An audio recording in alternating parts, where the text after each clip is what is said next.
Chapter 610. Bai Yixue was speechless with shock.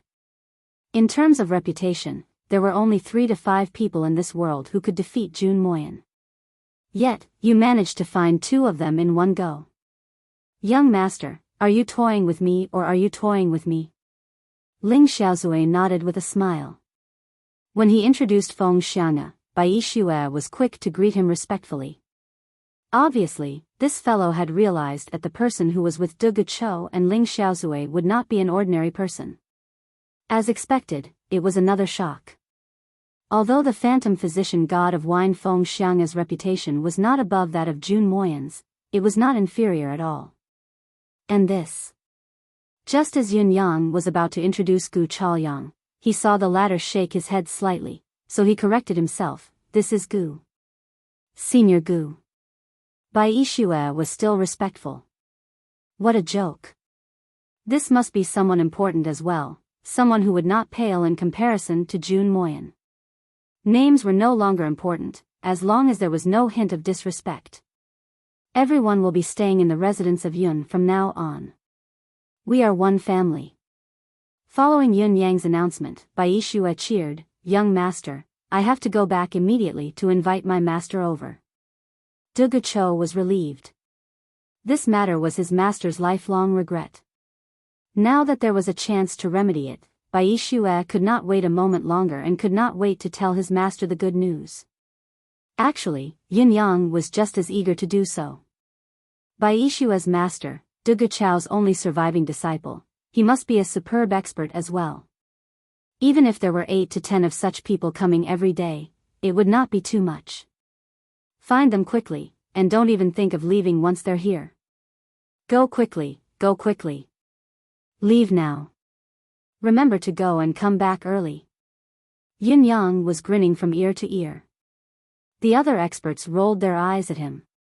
It was obvious that they had seen through a certain someone's petty heart and unscrupulous intentions. All of them came to the same conclusion, this child was too unreserved. Even if he was short on manpower now, there was no need to show such a face. What an urgent need. Yin Yang looked at the 4 experts eagerly. All 4 of them rolled their eyes in response. Cough, let's all rest first. It's really getting late. Yin Yang smiled. Seeing that Bai Yixue had left, there was nothing else to be done. Now that he had these 4 people in his house, he had nothing to worry about and could sleep soundly without any worries. For a moment, Yin Yang had completely let go of the mentality that he had been treading on thin ice. His jittery mind was relaxed, and he felt no fatigue in his body. He wished he could just lie down and sleep for 3 days and 3 nights. This was the first time in his life that he had such a wonderful feeling of having a backer behind him, of having someone to stand up for him even if the sky collapsed. The feeling was actually not bad. Returning to his room, Yin Yang was surprised to find Ji Lingxi waiting for him in his yard. Why are you sitting here? It's rare to see the pinnacle of this world outside. Yin Yang was rather surprised. Although Ji Lingxi was a girl, she was also a cultivator and had reached the heaven realm. Although her ability was not as impressive as Ling Xiaozui and the others, she was still a true ace cultivator. Ji Lingxi smiled and said faintly, even if I go out, I won't be able to speak. I'll only be embarrassed. These people outside are all top-notch experts, aren't they?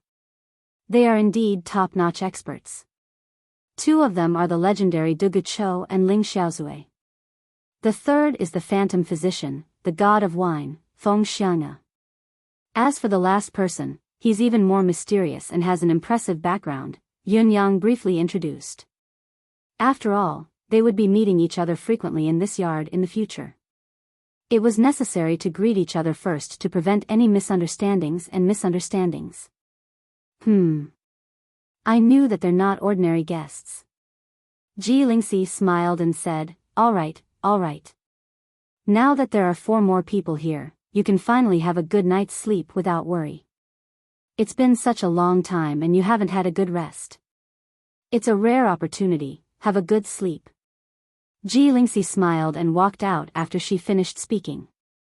Yin Yang wanted to say something more, but he felt drowsy and could no longer suppress it. He quickly took off his shoes and fell asleep on the bed. Just as Lingxi had said, his exhaustion had reached its peak. Ever since he had escaped death at Tianshan Cliff, he had spent almost 2 years with his heart in his throat. He did not even dare to close his eyes when he slept. There had never been a time when he could sleep in peace. Now that he had finally calmed down, he could no longer suppress his exhaustion. All he wanted to do was to have a good nap. As a result, Yun Yang did not notice Lingxi's unusual behavior at all.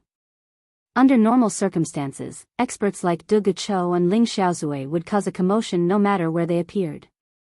Cultivators with a certain level of cultivation base could not help but be shaken and yearn to meet them. What was more, they had appeared directly in one's own house and were staying in the same yard. The shock would only be more intense. As an ace cultivator, Lingxi should not be an exception. However, when she heard Yun Yang mention the names, there was no shock in her expression at all, as if she had only heard a few very ordinary names. That was all. This was already very wrong. Lingxi walked out of Yun Yang's room quietly and walked back step by step. When she reached the flowering tree, she stopped and turned back to look. Yun Yang's room was completely dark, with only the faint sound of snoring coming from within. With Yun Yang's current cultivation base, the only explanation for the sound of snoring was that he was in a deep sleep that was both physical and mental. Lingxi sighed softly and sat down in the gazebo. There was a hint of confusion in her eyes, as if she could not understand the dilemma of making a decision. I don't understand. In the night, a soft sigh could be heard.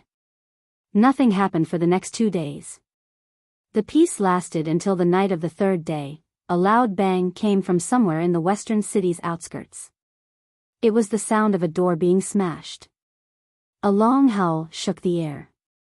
"Four Seasons Tower's men, come out and meet your death." The assassins had finally made their move. Their target was the Four Seasons Tower. These few days, the Four Seasons Tower's movements had never stopped, despite appearing to be quiet and uneventful on the surface. To Snow, Frost, and Sword, there was no need for them to be wary of anyone showing themselves in the world. Their eyes were bloodshot with hatred. What almighty being was in Tiantang City? It did not matter. Nothing is more important than avenging my brother. Moreover, Du Guchou had never shown any kindness to the Four Seasons Tower and was in cahoots with Ling Xiaozui. Of course, he was the Four Seasons Tower's enemy. If Snow, Frost, and Sword did not take action, they would be fools. They commanded the 200 to 300 men from the Four Seasons Tower to gather information about the assassins from all directions. Once they found something, they would go straight to the Four Seasons Tower's doorstep without hesitation. Although it had only been 2 to 3 days, the number of assassins from the Hall of Crimson Blade and the Merciless Tower who had died in their hands, both inside and outside the city. There were also many martial world assassins who did not belong to the two organizations but were recruited by the dictum of death. Those who had died in their hands were even more numerous. The Four Seasons Tower's operation in Tiantang City consisted of more than a dozen people each time. Their targets were usually 1 or 2 lone assassins. Of course, it was always successful and the results were remarkable. On the other hand, the Hall of Crimson Blade's leader, Hong Zhan, and the Merciless Tower's Hen Bieli dared not make a move due to their fear of the mysterious expert. They had missed the opportunity, allowing the Four Seasons Tower to take them down one by one. They had suffered heavy losses and the reputation of the dictum of death had been greatly diminished. In spite of this, both of them were veterans who had been in the martial world for a long time. Their reflexes were swift. They knew that it was not a good idea to continue to be passive, so they made up their minds and moved immediately. The dictum of death was issued once more. At midnight the next day, the world's assassins gathered outside the city's south gate to discuss their plan. The so-called plan was nothing more than gathering manpower to retaliate against the Four Seasons Tower. Since the world's assassins had gathered, how could they live up to the name of the dictum of death if they did not do something big? That night, as the initiators, the Hall of Crimson Blade and the Merciless Tower had mobilized more than half of their experts. Adding on to the many freelance assassins who were operating in the dark, there were more than 500 people participating in this operation. We're going to completely destroy the Four Seasons Tower's force in Tiantang City with the force of a mountain. Leave no room for negotiation. Leave no one alive. To ensure the success of this operation, the Hall of Crimson Blades Hongzhan and the Merciless Tower's Hen Bieli had even issued a joint announcement, inviting the concourse of the underworld to participate. The Merciless Tower's leader, Hen Bieli, had personally handed over a letter of apology, repeatedly apologizing for the kindness shown to the concourse of the underworld previously. He had even promised to owe the concourse of the underworld a huge favor and that there would be a day when he would repay it. When the concourse of the underworld's King Qingguang saw the news, he naturally sought out Yun Yang to discuss the matter. When the time comes, we only need to spread the wraith fog and it will mean that the concourse of the underworld has made a move. Yun Yang said, actually, we shouldn't show ourselves. We won't join in the fray during such a chaotic time. Knowing that the area covered by the wraith fog is large enough, who dares to say that the concourse of the underworld hasn't done its best?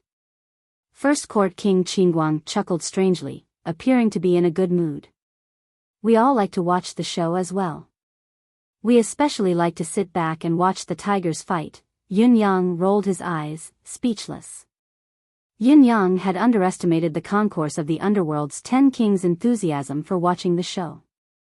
That night, the wraith fog expanded and wreaked havoc like never before. All 10 court kings were dispatched at the same time, forming groups to watch the show. Yun Yang, who had the same thought, was fuming. Was there a need for so many people to come together just to watch the show? Do you all know how much risk you have to bear to watch this show? If only 1 or 2 people had come, we could have run away immediately if the situation had gone awry. However, all of you have come, this confidence is too much. Once any accident happens, as long as there's a slight reluctance to retreat, all of you will come out to fight. Don't let us, who are here to watch the show, fight on our home ground in the end. That would be so suffocating. You should know that the Four Seasons Tower's combat power is not limited to this. There's still Mr. Nian and another top-notch expert coveting from the sidelines. If they think it's necessary to intervene in this battle, do you think the future of the enemy will still be beautiful? Now that everyone was here, Yun Yang had no choice but to adapt to the situation. Yutang's King Xiaoyao, Lord Marquis Yun, had come to watch the show as well.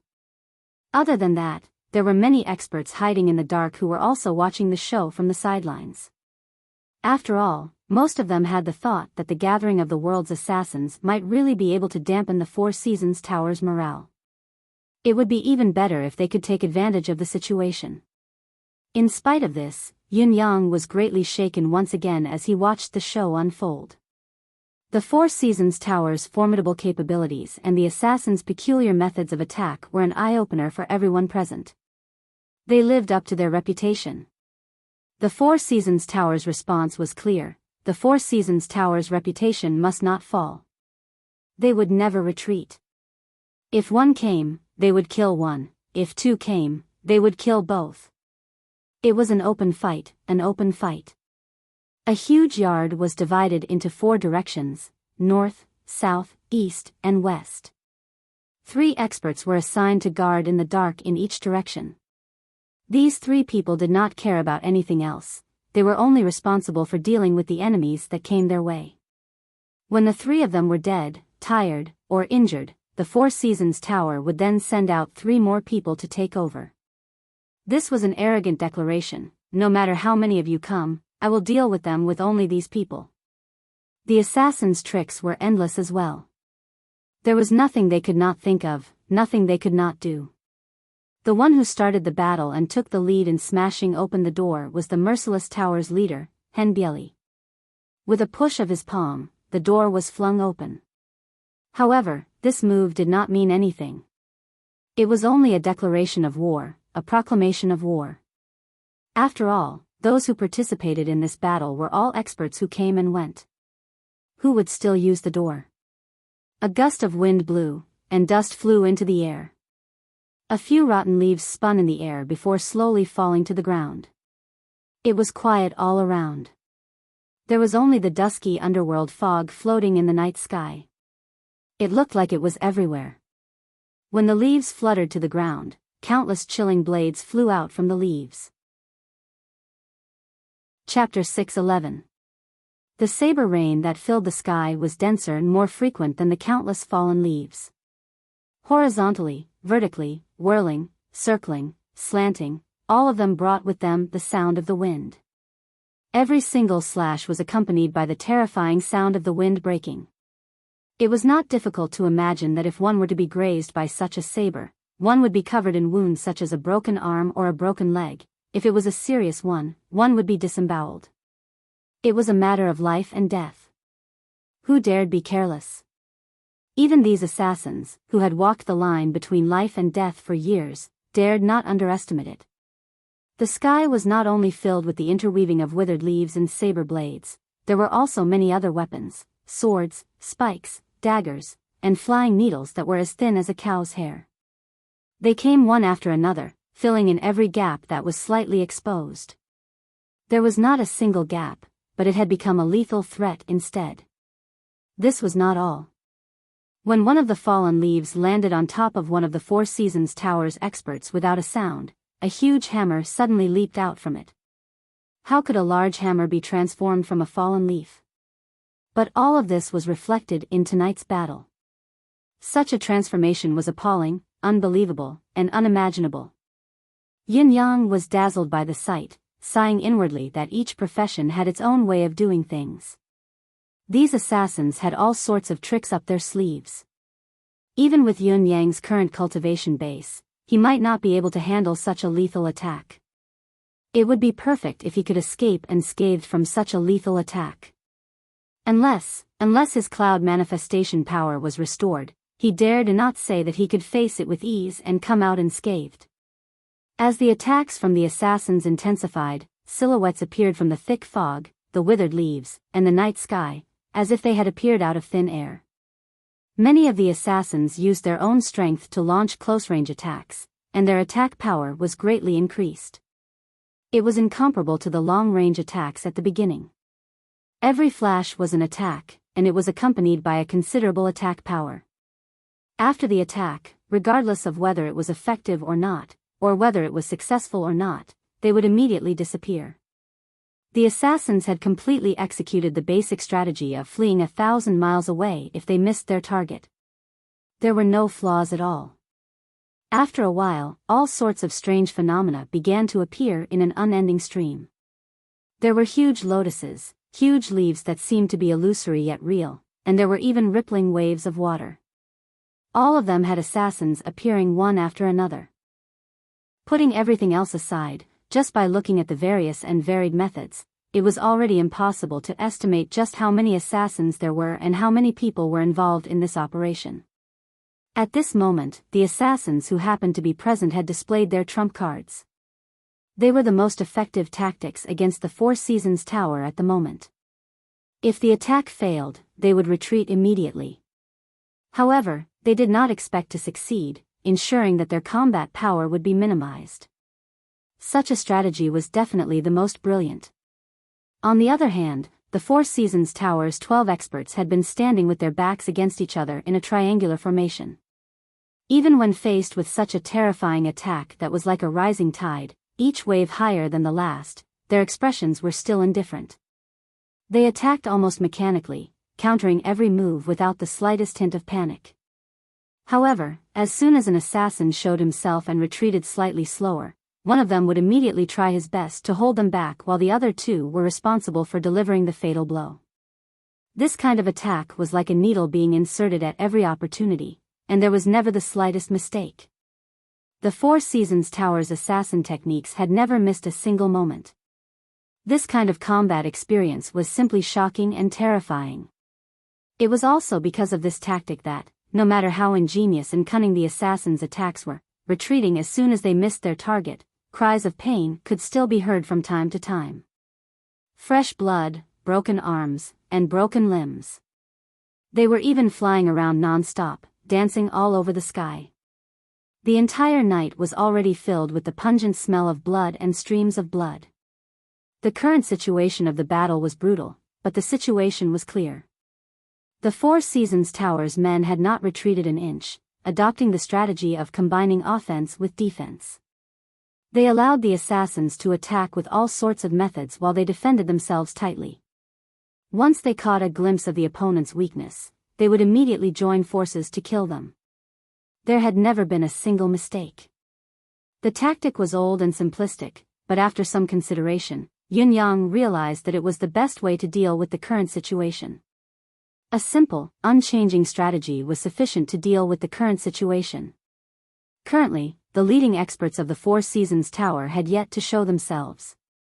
Similarly, the top experts of the assassin organizations outside did not act recklessly and intervene in the battle. Because they dared not. It was because both sides were hiding their trump cards.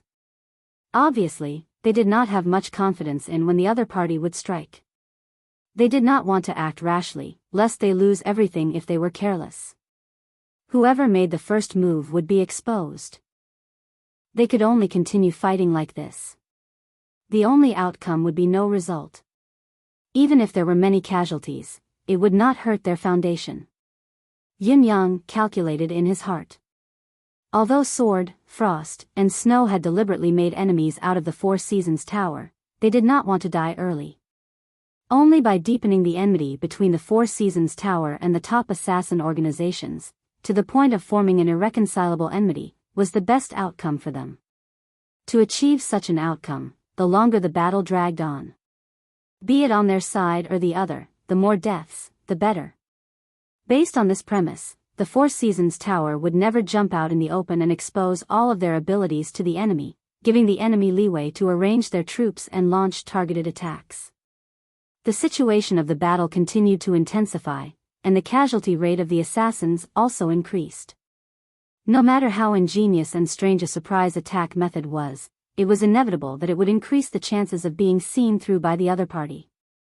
It was no longer a secret technique. However, as the number of casualties among the assassins increased rapidly, the Four Seasons Tower's men had also been rotated 3 times, resulting in a high number of casualties. Of the first 2 batches of men who had been rotated, 15 of them had died in battle while the remaining 9 were severely injured. Even when they were brought back, they could no longer contribute to the battle. The assassins were actually happy to see such an outcome. The difference in the high-end combat power of both sides was still unknown, but in terms of manpower, the assassins would definitely have the upper hand. Even though the assassins suffered more casualties, it did not affect the overall battle. In spite of this, the Four Seasons Tower's venerable Lord Sword, Snow, and Frost had yet to show themselves, causing the assassins to be filled with suspicion. It was as if they did not care about such casualties at all. It was especially so for the assassins who had the guts to participate in the battle. Those who had the guts to participate in the battle were all experienced and knowledgeable, but with just a glance, they did not recognize anyone from the Four Seasons Tower. All of them were so unfamiliar that it was baffling. Where did the Four Seasons Tower's experts come from? Was the Four Seasons Tower's foundation really so unfathomable? There were so many of them, but no one knew them. This was a huge problem in itself. No one recognized them. Could it be that these people fell from the sky? Such doubts existed, but they were gradually fading away. To be able to become a famous assassin, one would definitely not be a weak-willed person. At this moment, they had the absolute advantage in numbers. With some veteran assassins joining the battlefield, and even some super assassins preparing to take action, the originally balanced situation of the battle began to tilt. At least, the pressure that the Four Seasons Tower's experts had to bear had increased by a few folds. Hen Bieli and Hong Zhan were hidden in the dark, watching the great battle with rapt attention. Both of them had the same thought lingering in their minds: how many people from the Four Seasons Tower were involved in this battle? Furthermore, how much of the Four Seasons Tower's ability had been displayed in this battle? Regardless, even though the assassins had the upper hand, both of them felt an indescribable bitterness in their hearts. The reason was simple. Just as Venerable Lord Sword, Frost, and Snow had predicted, the two top assassin organizations had been forced to this stage. The most important word was that he was forced. They had been forced. Their original intention in coming to Tiantang City was to do business and earn money. They only needed to kill a child, a prince, or a young master. This was where their goal lay. Once they completed this, everything would be a success. They could then take the generous reward and escape to the martial world. Even if Yutong were to conquer Tianxian, they would be too far away to do anything to them. Who would have thought that the Four Seasons Tower's men would charge at them in a completely unreasonable manner just as they arrived and had just begun to scout the place? Nothing had even begun yet. They killed and killed along the way. Have we offended you? How have we offended you? Countless capable subordinates died tragically in such an inexplicable manner. Those who were carrying out their missions were killed for no apparent reason. Many missions were terminated prematurely and could no longer be continued. In desperation, the two leaders personally rushed over to deal with this huge change. In all fairness, both of them were afraid of the Four Seasons Tower's infamy.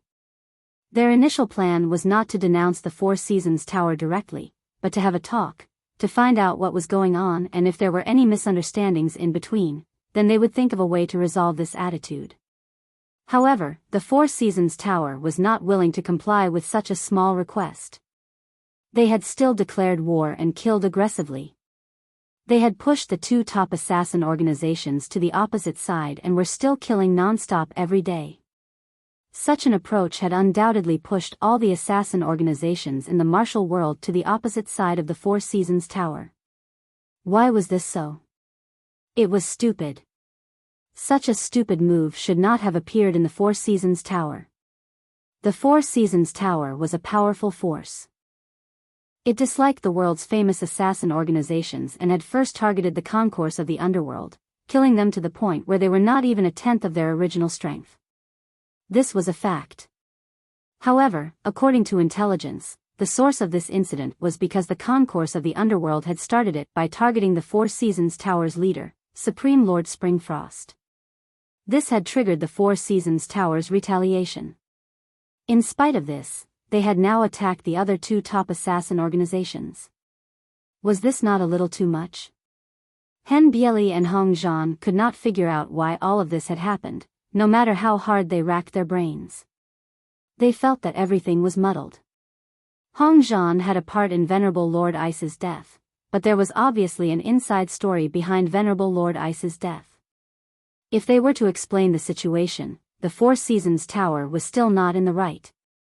However, the biggest problem now was that the Four Seasons Tower was not being reasonable at all. They had been going all out to kill. What could they do? They had been passively accepting the attacks and had come to such a state, yet they did not know the reason behind it. This was the first time in the lives of the leaders of the two top assassin organizations.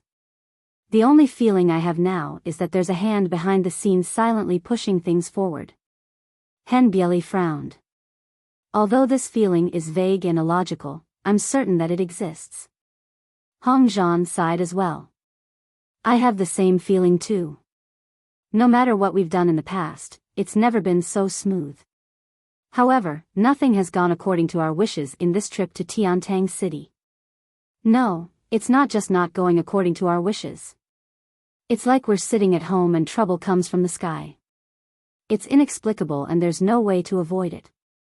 It's as if someone is directing us, but we have no clue as to why. Someone who's directing us like this shouldn't exist at all. What's more frightening is that the Four Seasons Tower's intelligence is too accurate. We've been hiding in Tiantang City, and many of us have been staying in private residences. We've been acting according to the situation and haven't been reported at all. Even our own people don't know about it. It can be said that we've been stealthy, but the Four Seasons Tower's men have been able to capture us accurately and drag us out one by one, and kill us. Hen Bieli sucked in a breath. Does the Four Seasons Tower really have such a formidable intelligence network in Tiantang City? What kind of level is this? Also, the Four Seasons Tower's men are killing like they've gone mad. Is this really normal? He looked at the yard where two of the Four Seasons Tower's experts were being besieged by the assassins. They were letting out shrill cries before they were smashed into pieces by the assassins who had appeared out of nowhere. Then, 3 men from the Four Seasons Tower dashed out from their rooms to fill in the gaps. However, this time was different from before. 4 people suddenly appeared on the rooftop. As soon as these 4 people appeared, it was as if a bloody hole had been torn in the air. Blood spurted everywhere in the seemingly empty night sky. Those were the assassins who had yet to make a move and were still in hiding. Those 4 people had already locked onto their positions and killed them. After this unforeseen event, the situation of the battle immediately changed. The Four Seasons Tower's countermeasure has changed. A sharp glint flashed in Hen Bieli's eyes as he ordered, "Change the strategy." His voice shook the night sky. All the assassins listened to his command and began to change their tactics. Whether they succeeded or not, Hen Bieli's command had already been embedded deep into the minds of these lone assassins in the martial world. The battle grew more and more intense, both sides being the same. The night that was supposed to be peaceful and tranquil had long been shattered by the massacre. Yun Xiaoyao, who was watching the battle from the sidelines, had long given his orders. Yutang's official military is not to intervene within 10,000 feet of this place. Everyone, carry out your duties and do not move. Those who disobey will be beheaded. Let them fight each other to their deaths. It would be best if all of them were dead. Even if the masterful experts behind the scenes were all dead, then, it would be even better. It was the same night. Ling Xiaozui carried a person on his back, his body surrounded by a piercing sword light as he soared into the sky and streaked across the sky. Beside him was Du Guchou, who was similarly enraged. Feng Xianga was a step slower for some reason. After about a quarter of an hour, he followed suit. They were headed in different directions. The 3 experts, 2 in front and 1 behind, were rushing to an unknown location. At the top of Spirited Breeze Mountain. 2 silhouettes, one in the light and the other in the dark, watched the night sky and waited quietly. I'm sorry for the late update. However, the 2 plots are intertwined today, so it's indeed difficult to write. I've only managed to write this after deleting it 2 to 3 times. I hope everyone won't mind. Today is Chief Lazy Ocean's birthday. I'm sorry to wish my brother a late birthday, but I still hope that he can receive my blessing. Brother, I wish you a happy birthday. Chapter 6:12. Do you think they'll come? Of course they'll come. No one in this world can counter the cycle of 4 seasons palm. Whether they make the exchange or not, they'll definitely come. Is there a possibility of a backlash? Of course there's a possibility. They won't truly believe us. In fact, when have we ever truly believed anyone? They'll definitely come, but their purpose isn't important to us. The black-robed man smiled faintly. Let's leave it at that for now. At least for now, we're still the ones in control. All we need to do now is wait. That's all. The other man said, Ling Xiaozui and Du Guchou are known as the unrivaled experts. If, Mr. Nian said faintly, so what if they're the unrivaled experts? Have the 2 of us ever feared anyone in this world? He smirked coldly. The unrivaled expert is but a title we've created. What does it matter? The other man guffawed, the confidence in his voice evident. It was obvious that he did not care about the title of unrivaled expert. Suddenly, a sword howl that sounded like a thunderclap resounded in the sky. A ray of sword light pierced through the clouds like a dragon and shot down. The sword light appeared in the sky out of nowhere. Even those who had been paying attention to the sky could not see how the sword light had appeared. It seemed to have existed since the beginning of time. It had always been there. It was only now that it revealed its ferocity and murderous intent. Once it appeared, however, it was impossible to defend against. One could only extend one's neck and wait to be slaughtered. The descent of the sword light caught the attention of the 2 men on the mountaintop. Both of their expressions turned grim at the same time. Both of them realized who had arrived. The sword light tore a hole through the clouds in the sky with a loud boom, revealing a sky full of twinkling stars. A man in green descended under the starry sky. His robes fluttered in the wind, like an immortal who had suddenly descended to the mortal realm. Just as the green-clothed man floated down, another gray-clothed man also descended without a sound and followed closely behind the green-clothed man. If one did not see it with their own eyes, they would not even be able to sense it with their divine senses. How many people like him were there in the world? Ling Xiaozui. De Gachou. Two great experts joined hands. He came and landed on the top of the mountain. Mr. Nian, come out. Ling Xiaozui let out a long howl, his voice reverberating in the air. An elegant chuckle could be heard from the shadows. Mr. Nian, who was dressed in black, strolled out as if he had opened a portal in space. He said faintly, Brother Ling, I apologize for not coming out to greet you. Have you made up your mind? Ling Xiaozui said faintly, I'll give you Heaven's Inquisition if you want him, but you have to come with me to save my little brother. Before his words echoed in the air, he tossed the skeletal Gu Chaoyang at Mr. Nian's feet. Gu Chaoyang looked aggrieved, disbelief written all over his skeletal face. His cultivation base was probably sealed. Not only was he unable to move, he could not even speak a word. Mr. Nian's gaze flickered as he shifted. Not only did he not step forward to check, but he moved further away from Gu Chaoyang instead. He said softly, Brother Ling, you can't possibly not know who Brother Gu Chaoyang is. Then, allow me to ask, what is your relationship with that little brother of yours? Ling Xiaozui snorted and said, his relationship with me has nothing to do with you. What you should do now is to quickly check if this fellow is the real person, complete this deal, and then follow me to save him. Are you that free? Mr. Nian still did not check. Instead, he took a step back and sneered, to make you, Ling Xiaozui, make such a huge sacrifice and even give up on Heaven's Inquisition, to put it lightly, you've betrayed your friend. To put it more seriously, you've missed a great opportunity for yourself. How can I not get to the bottom of such a huge matter? Ling Xiaozui replied coldly, Heaven's Inquisition has never been my friend. Little brother Yun Yang, on the other hand, is my opportunity. That's it. An eerie smile hung on Mr. Nian's face. Ling Xiaozui, do you think I'll believe you? Ling Xiaozui said faintly, I don't care if you believe me or not.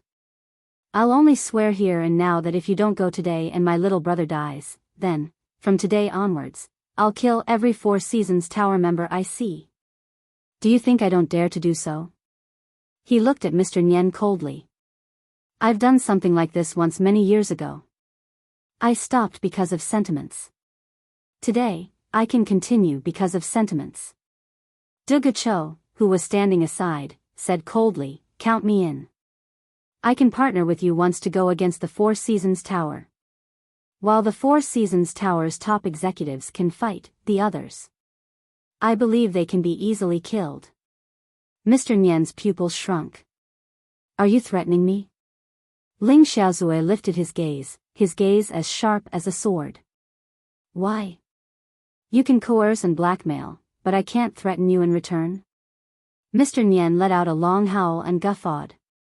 Of course you can. It's just that it's been too long since I've been threatened, especially by an expert like Brother Ling. This is truly the first time in many years. It's refreshing. Ling Xiaozui said coldly, I don't wish to argue with you anymore.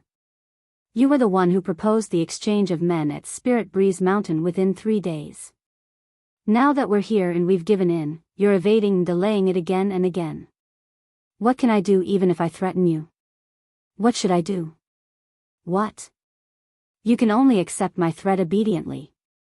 Mr. Nian laughed and said, if threats are effective, why do you need to capture Heaven's Inquisition for the exchange?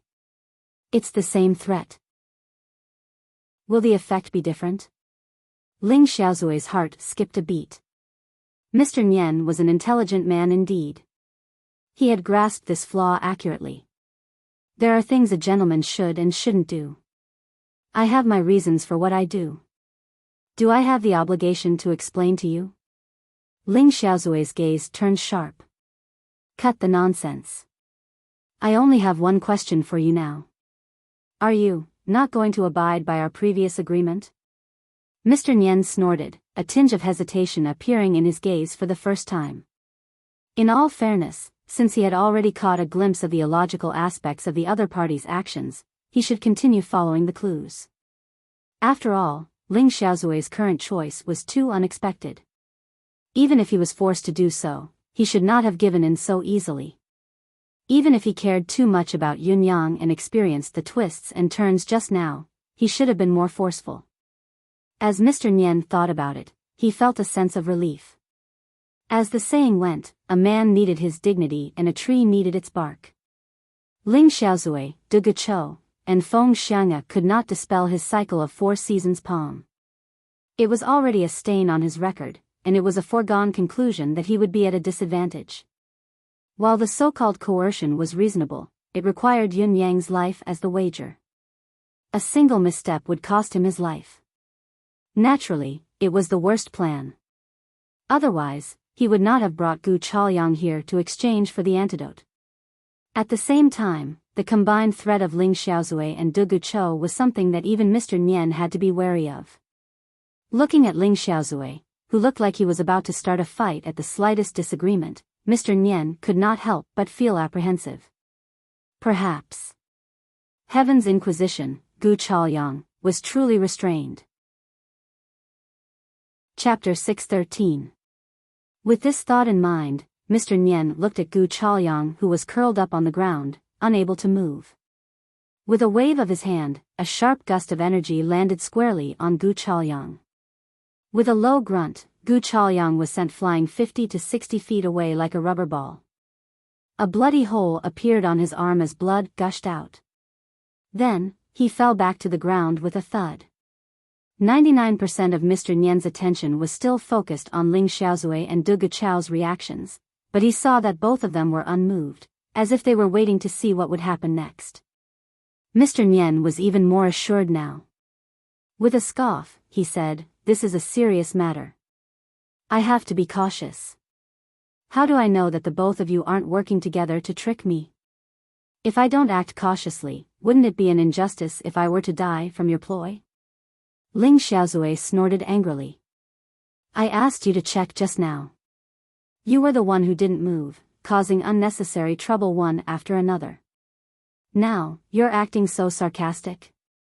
Others may fall for it, but I, Ling Xiaozui, won't fall for it." Mr. Nian snorted and hollered, "Retreat another 100 feet.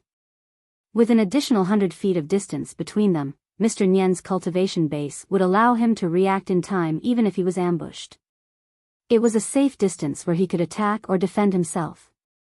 Ling Xiaozui said faintly, "I'm warning you for the last time. Check quickly. If you delay any further with your excuses, I'll only assume that you're stalling for time. By then, we'll fight to the death." Mr. Nian replied coldly, "As long as you, Ling Xiaozui, don't play any tricks with me, I won't go back on my word. I only want Gu Chaoyang. That brat's life is worthless to me." Ling Xiaozui snorted and retreated together with De Guchou, retreating 100 feet away. At the same time, Mr. Nian unleashed another gust of energy, enveloping Gu Chaoyang in a dense and continuous manner. Using his cultivation method to check, he confirmed at once that all of Gu Chaoyang's meridians were indeed locked. He could not even move his eyelids or speak a word. He was like a lamb at the slaughter, and he didn't have the slightest ability to resist. Mr. Nian was still worried, so he went a step further to check Gu Chaoyang's Dantian and Sea of Qi. It was only when he realized that it was also unharmed that he was relieved and said faintly, "I've confirmed Brother Ling's sincerity in the transaction. I'll go with you now. Only when we return what we borrow, by what we sell, can we be even." As he spoke, he flicked his finger. An even more massive force enveloped Gu Chaoyang. He sealed all the meridians in Gu Chaoyang's body in an unusually meticulous manner with his unique mystical energy. It was only then that Gu Chaoyang's ability to speak was restored. He said with a smile, "Brother Gu, I bet you didn't expect us to meet again so soon." Gu Chaoyang first glared at him hatefully before his gaze turned into indescribable sorrow and desolation. He chuckled bitterly and said, "Now that things have come to this, I have nothing more to say. Mr. Nian, I only hope that you can spare some time to talk to me after you send me there. That's all I ask for." Mr. Nian replied with a grin, "Of course. Brother Gu, you and I both know that it's not time for you to die yet. I'll definitely talk to you a little more after this. I won't let you have any other thoughts." Before his words echoed in the air, he kicked Gu Chaoyang. A gust of wind lifted Gu Chaoyang up and sent him somewhere in the dark forest. Even now, Mr. Nian was still cautious, guarding against any possibility of accidents. He did not come into contact with Gu Chaoyang's body, but sent the latter directly to where his partner was. This was to ensure that he was in perfect condition, without any carelessness or loopholes, so that he would be invincible. Almost at the same time, a silhouette flashed in the dark. A thick voice said, "Catch it." Ling Xiaozui and Du Guchou did not waste any more words. They sprung up and stood in the air, their voices growing impatient as they said coldly, "What are you waiting for? The people over there can't wait any longer." Mr. Nian nodded. Suddenly, a doubt crept into his heart. "Since you're in such a hurry to save him, why didn't you bring the brat along?" Ling Xiaozui was enraged. His tone was eerie as he said, "Don't you know what you've done? Don't you know that it's already the third day? Don't you know what state his body is in now? If it weren't for Feng Xianga helping to prolong his life, how much of his lifespan would he have left even if you saved him? Are you flaunting your unique mystique that no one can cure by asking this now?" Mr. Nian thought about it and realized that he had indeed gone overboard with his words. Judging from Yun Yang's condition when he was struck that day, it was several times worse than the usual victims. Now that he did not have much time left, it was normal that his life was hanging by a thread. Even if he had a great cultivator like Feng Xianga helping to prolong his life, his physical condition would not be any better. He was probably no different from a decaying zombie. Moving here was indeed a huge risk. It was no wonder that Feng Xianga did not show up this time. That was how it should have been. Mr. Nian laughed and said, "It's better to be safe than sorry. It's my fault for making Brother Ling wait so anxiously. Come, let's go now." The cycle of 4 seasons palm is treacherous, but as long as it's performed before the deadline, it'll only take a few days of the victim's lifespan. It won't be much of a hindrance. As he spoke, he floated up like a cloud. Hovering in the air, he stood 300 feet away from Ling Xiaozui and Du Guchou. "Let's go." It was obvious that Mr. Nian's wariness and vigilance had not diminished much until now. He had maintained a safe distance. Ling Xiaozui snorted. With a flash of his sword, he took the lead and was already thousands of feet away. Du Guchou followed closely behind, looking equally impatient as he hurried forward. Mr. Nian laughed and caught up to them, saying, "The cycle of 4 seasons palm's lifespan is 4 days. There's still some leeway. There's no need to rush." As he spoke, he had already come to Ling Xiaozui's left. With a faint smile, he said, "With our speed, this trip to Tiantang City will only be..." Ling Xiaozui was still in the lead, his speed not decreasing. He replied casually, "We're all cultivators. How can we not know the pros and cons of this? Taken by your poison, one's lifespan will deplete rapidly. Even with the antidote, it'll be difficult to recover the lost lifespan. The sooner the treatment is performed, the sooner the loss can be prevented. Of course, the sooner the better. A long night is fraught with trouble." Mr. Nian maintained a high level of vigilance. "You're right. I can't afford to offend this young brother who Ling Xiaozui is so concerned about. From now on, no one from the 4 Seasons Tower will dare lay a finger on him." Mr. Nian was well versed in this principle. How could he not know that although they had gained the upper hand today, they had unavoidably offended Ling Xiaozui? Even if Yun Yang was saved, it was inevitable that his lifespan would be depleted. Thus, he simply promised a guarantee. Of course, this also implied that if Ling Xiaozui were to seek trouble with the Four Seasons Tower in the future, the first to bear the brunt would most likely be the young brother whom Ling Xiaozui was concerned about. Both of them flew forward as they spoke. In the blink of an eye, they were already thousands of feet away. Both of them were like immortals riding on clouds, sprinting side by side in the air. Ling Xiaozui was still urging them, faster, faster. Ling Xiaozui had already unleashed his movement skill with all his might, increasing his speed to the maximum. Mr. Nian chuckled. Don't worry. Although the cycle of 4 seasons palm is a hindrance, as long as the treatment is done appropriately, there won't be any hidden dangers. Furthermore, Feng Xiang'e is there to prolong his life. I guarantee that it won't harm your young brother's life. Despite saying so, he still sped up. With the acceleration, Mr. Nian's heart skipped a beat as if something was amiss, but he could not pinpoint what it was. Turning his head, he was shocked. Where's De Gucho? De Gucho, who had been following beside him, had vanished without a trace. Mr. Nian did not even know when he had disappeared. Chapter 6:14. Mr. Nian's heart skipped a beat. Where's De Gucho? It was then that Mr. Nian turned around abruptly. Sword energy and dragon roars came from beside him like rolling thunder. Ling Xiaozui's voice, which had turned distant, rang out abruptly. In the battle many years ago, there was no clear winner or loser. It's inevitable that there's some regret in our hearts. Today is the right time. Come, Mr. Nian, let me witness the true capabilities of the Four Seasons Tower's supreme leader. Mr. Nian was enraged. Ling Xiaozui, what do you mean? Ling Xiaozui's faint smile fell into Mr. Nian's eyes along with the thunderous sword light. Nothing else. I just want to cut off one of your arms. That's all. That's all. The sword energy was like a rainbow, its light blotting out the sky. The sword wind howled, shielding the wind and clouds in the sky. It was a full-force attack. Mr. Nian's body flickered as he moved backward swiftly. It was obvious that he did not wish to be entangled and intended to extricate himself. In spite of this, Ling Xiaozui had already made up for it. His sword energy was like maggots in one's bones, following him relentlessly. One misstep and he would be doomed eternally. Mr. Nian, it's better to let go of the thought of reuniting. De Gucho has been gone for a long time.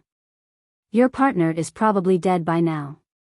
What you should do now is to be patient and stay with me here for a long time. Mr. Nian's thunderous roar shook the heavens. His warning was clear. Don't waste your energy. Even if he can hear you, it's useless. He can't be distracted. You, on the other hand, might be the first to die if you're distracted. Ling Xiaozui guffawed. Come, come. Look at my soaring 13 swords.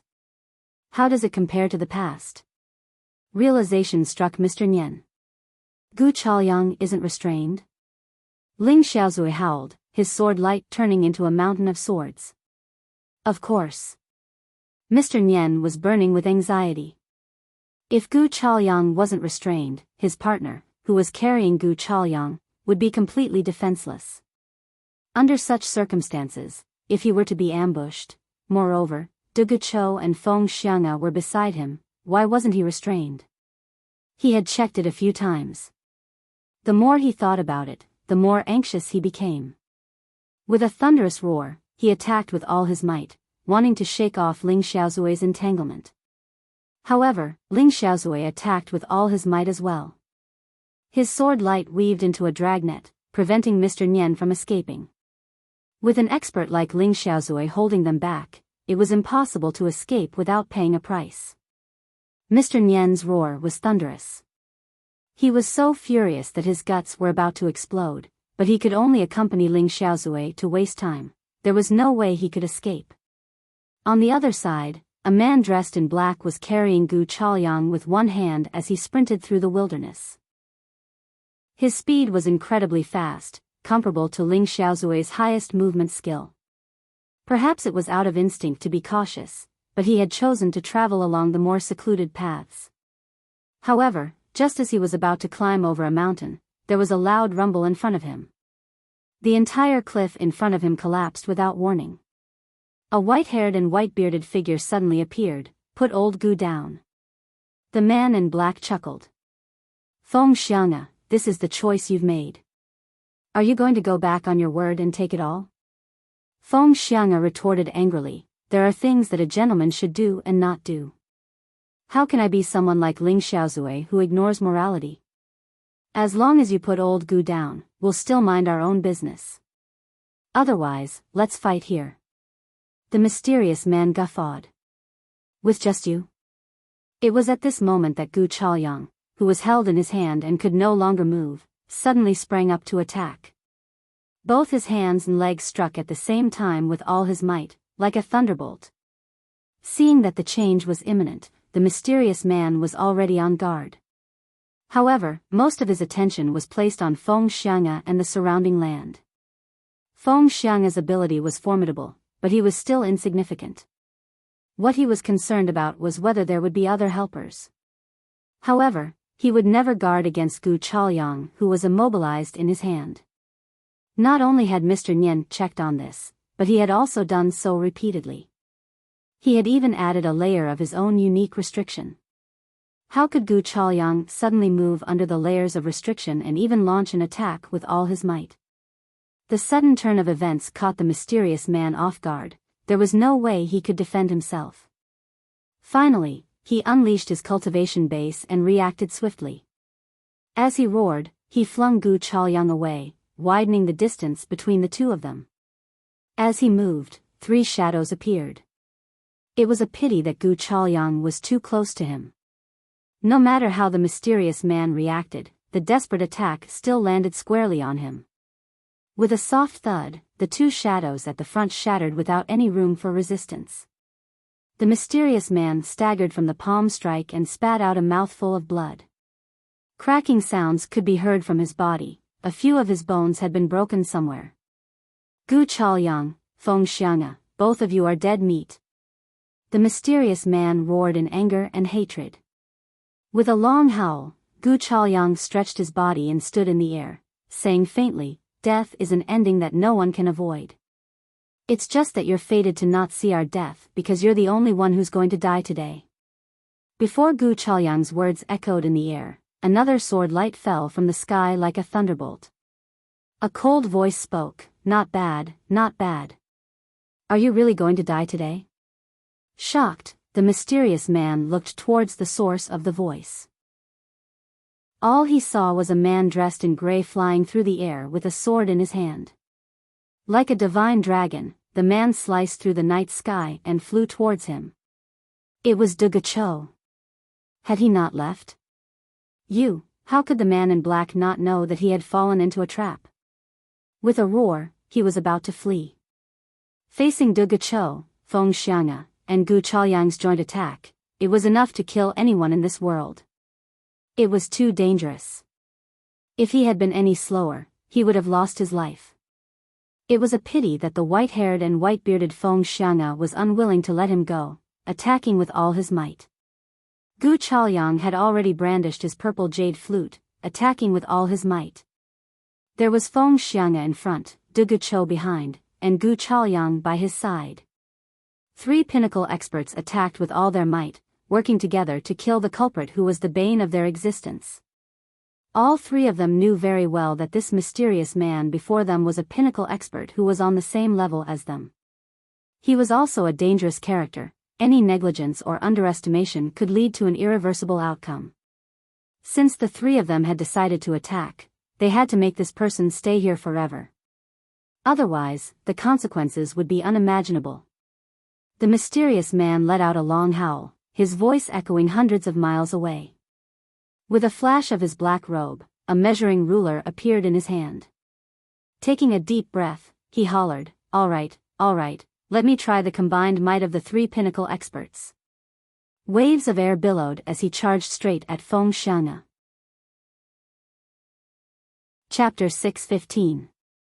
Although the 4 of them were of the same level and the difference in their cultivation base was limited, there was a real gap between them. Du Guchou, Ling Xiaozui, Feng Luo, and Mr. Nian were the ones who were truly of the same level. Their abilities were more or less equal. It was difficult to tell who was better in a one-on-one fight. As for Heaven's Inquisition, Gu Chaoyang, while he was also of the same level, he was unavoidably weaker. Moreover, his main cultivation path was not focused on offense. If they were to fight in a real fight, Feng Luo was confident that he could take him down within 300 moves. Feng Xiang's cultivation base was a level lower and he was not known for his combat prowess. It would be his limit if he could exchange 100 moves with Feng Luo. Therefore, Feng Xiang was the weakest link in the enemy's encirclement. As long as Feng Luo could break through his blockade, he could leave with ease. On the other hand, if he could not even break through this link, then he would be in real danger today. Therefore, he immediately came up with a strategy to attack Feng Xiang with all his might. He did not seek to kill the enemy but to break out of the encirclement. The mysterious man in black charged over like a mad tiger. Feng Xiang, who was the first to receive the attack, felt the immense pressure. In spite of it, Feng Xiang grasped the other party's mentality instantly. The current situation was obvious. Their combat power was far superior to the other party's and the encirclement was complete. The other party was injured and his combat strength had been reduced, but his actual combat strength was still above Feng Xiang's. He possessed the ability to kill Feng Xiang. His aggressive attack and murderous intent was to force Feng Xiang to give way. As long as Feng Xiang retreated, the other party could escape immediately. With the other party's cultivation base, even if he was injured, it would be impossible for Feng Xiang to kill him here as long as he escaped the encirclement. He could only let him escape. Feng Xiang's thoughts raced as he sucked in a deep breath. His entire body glowed as he faced the attack head-on without avoiding it. The only thing he could do now was to face it head-on without dodging. Feng Xiang was a seasoned man. Now that he knew the crux of the situation, how could he back out? Since he dared to pick him as the breakthrough, he would slap him in the face. He would let him know what it meant to be high and mighty, what it meant to be the end of the seas and the crumbling of rocks, and what it meant to be indisputable. In fact, the moment Feng Xiang made the decision to fight with brute force, a strange thought flashed across his mind. Heaven's Inquisition obviously held a deep grudge against the Four Seasons Tower, so it was hard to change their stance. Ling Xiaozui had a grudge against the Four Seasons Tower in the past as well, and now that the Four Seasons Tower had plotted against Yunyang with such a venomous move, he would have to settle old and new scores together. There was also Du Guchou. Due to the previous sword trial, his stance was also on the opposing side. Heaven's Inquisition had already made it clear, haven't I found two helpers? The two helpers, as the name suggested, referred to Du Guchou and Ling Xiaozui. In this way, this matter had nothing to do with him at all. He could completely stay out of it and walk the open road alone. But now, why the hell was he the one who was putting in the effort? As Feng Xiang attacked with all his might, he felt that he had been terribly wronged. What was this old man fighting for? Especially now, he was basically gambling with his life. How could he explain this? No matter how much Feng Xiang cursed inwardly, he still gave it his all. The situation was clear now. The siege had been set. If the man in black really broke through from Feng Xiang's side, Feng Xiang would not be able to withstand the Four Seasons Tower's revenge, let alone Gu Chaoyang and the other two. Today, he had to make this bastard stay. With a loud bang, the result of the battle was revealed. The mysterious man in black's desperate attack did not pale in comparison to Ling Xiaozui or Du Guchou's full-force attack. Even though Feng Xiang had given it his all, he was still flung away like a kite with a broken string after a loud cry. While he was still in the air, he was already coughing up blood. It was obvious that he had suffered a severe injury. In spite of this, the mysterious man in black did not fare any better. He had just been ambushed by Heaven's Inquisition and was severely injured. Not only were his internal organs injured, two of his ribs were broken as well. Although Heaven's Inquisition's combat strength could not compare to Ling Xiaozui, De Guichou, or Mr. Nian, he was still an expert of the same level. He was also a top-notch expert in this world. Anyone who had been ambushed by his full-force attack when they were defenseless would not have been able to bear it. In order to break through the siege, the mysterious man in black had attacked with all his might. His aura was impressive, and it was difficult for ordinary people to face him head-on. However, deep down, he was hoping for a fluke, hoping that Feng Xiang'e would be wise enough to protect himself so that he could escape. It was a pity that his desperate counterattack had the opposite effect, causing Feng Xiang'e to face him head-on without backing down. Feng Xiang'e was not a mediocre person. How could the phantom physician god of wine, who had lived for centuries, survive until now without a certain level of ability? Feng Xiang'e's all-out attack had worsened the mysterious man's injuries. His already damaged internal organs were churning as if the world had been turned upside down. His vision darkened as he spat out a mouthful of blood. The sound of the wind grew stronger. De Guichou's attack was only a hair's breadth away from reaching him. The mysterious man in black stumbling form halted abruptly before he danced in the air like a willow catkin. It was as if he was not affected by the force, but it was also as if he had gone along with De Guichou's attack and used it to escape. However, how could De Guichou's attack be deflected and redirected so easily? The man in black, who was struck once more, spat another mouthful of blood. However, the heaven measuring ruler in his hands suddenly emitted thousands of rays of light. Countless rays of golden light, which were as thin as rays of light, suddenly shot out and instantly covered the entire space within a radius of several hundred feet. Sky-piercing golden gleam. Feng Xiang'e, De Guichou, and Heaven's Inquisition cried out in unison. You're Liang Sanghai. I can't believe that the eccentric talent of the generation who traversed both the legal and illegal worlds and terrorized the world has now become a shady character of the Four Seasons Tower. Feng Xiang'e wiped away the blood at the corner of his lips and stood shakily, unable to hide the shock in his eyes.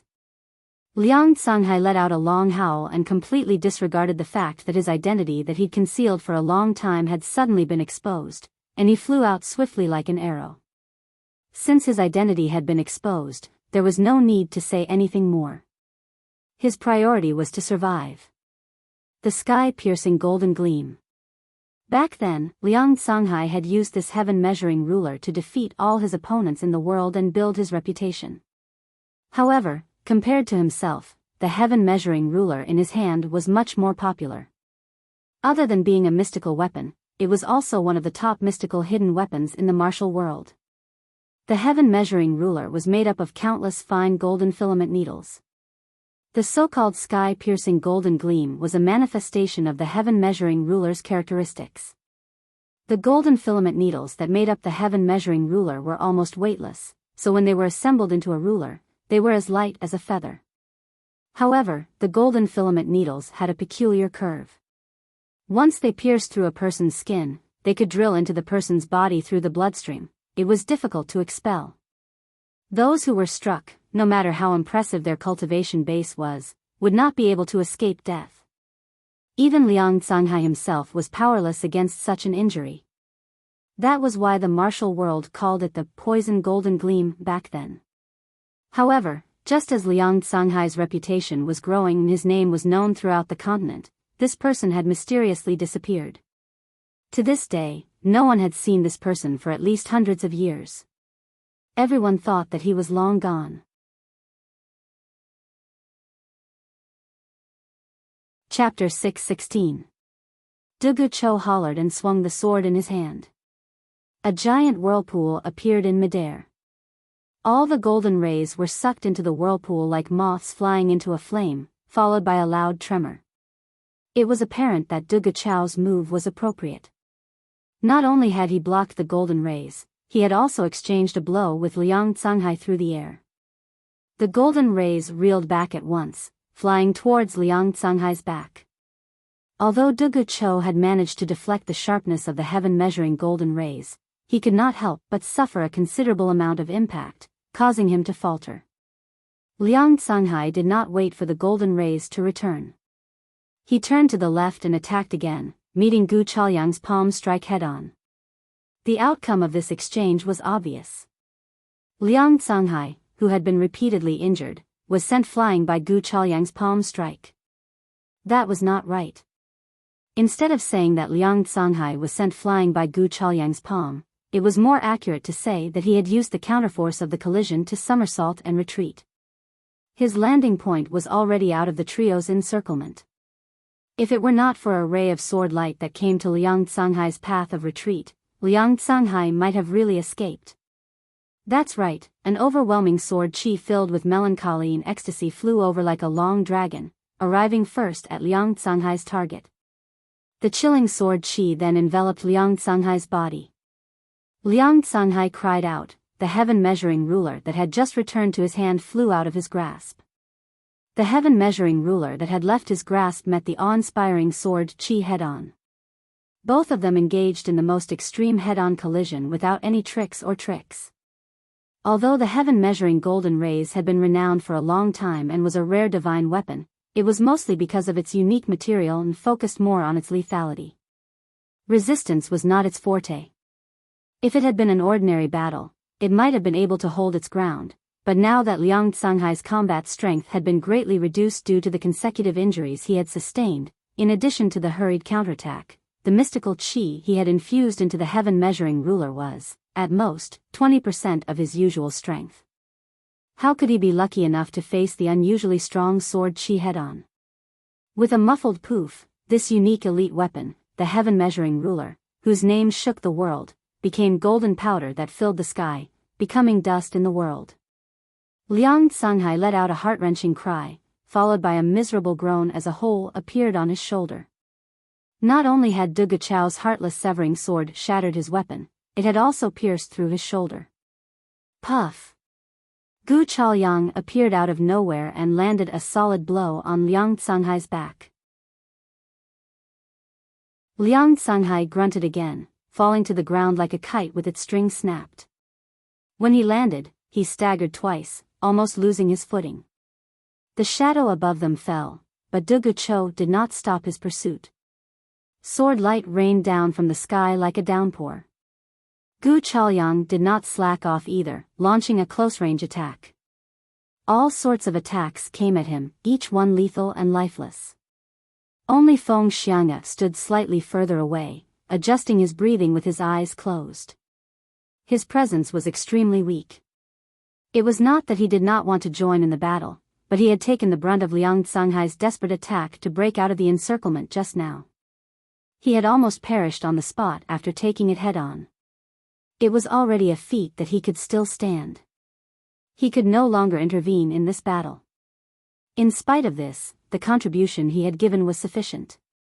Even if there were only Du Guchao and Gu Chaoyang now, it was enough to make Liang Canghai unable to escape. Liang Canghai gritted his teeth.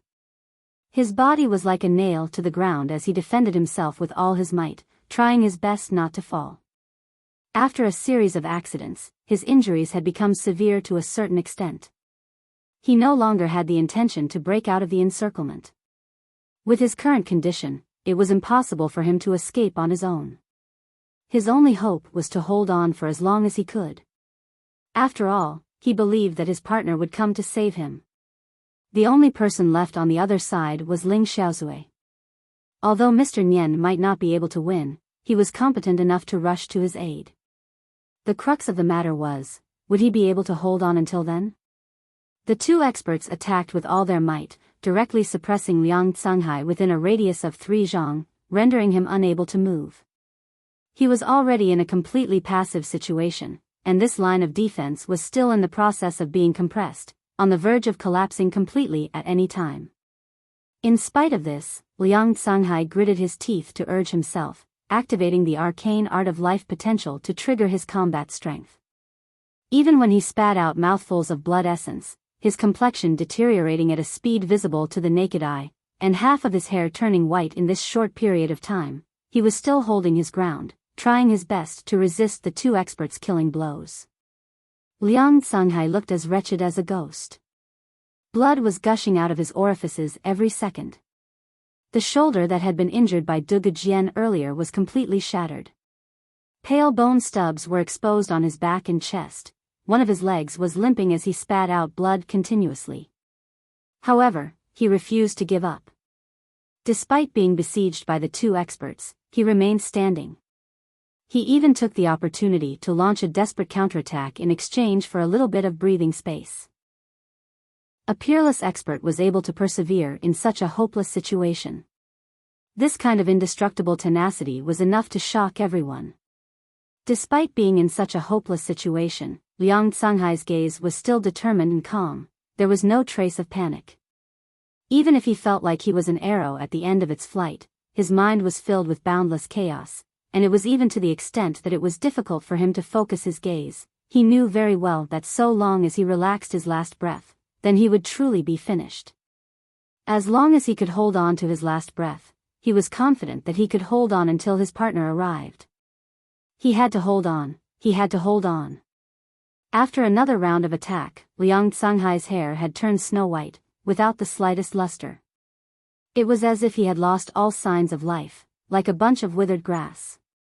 In spite of this, Dugu Chao's sword light was still chilling as he attacked from 3 different directions. His intention to kill was clear.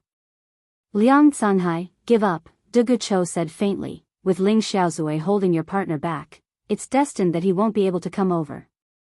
Liang Canghai's palms had long been reduced to skeletons after being tempered by the sword energy.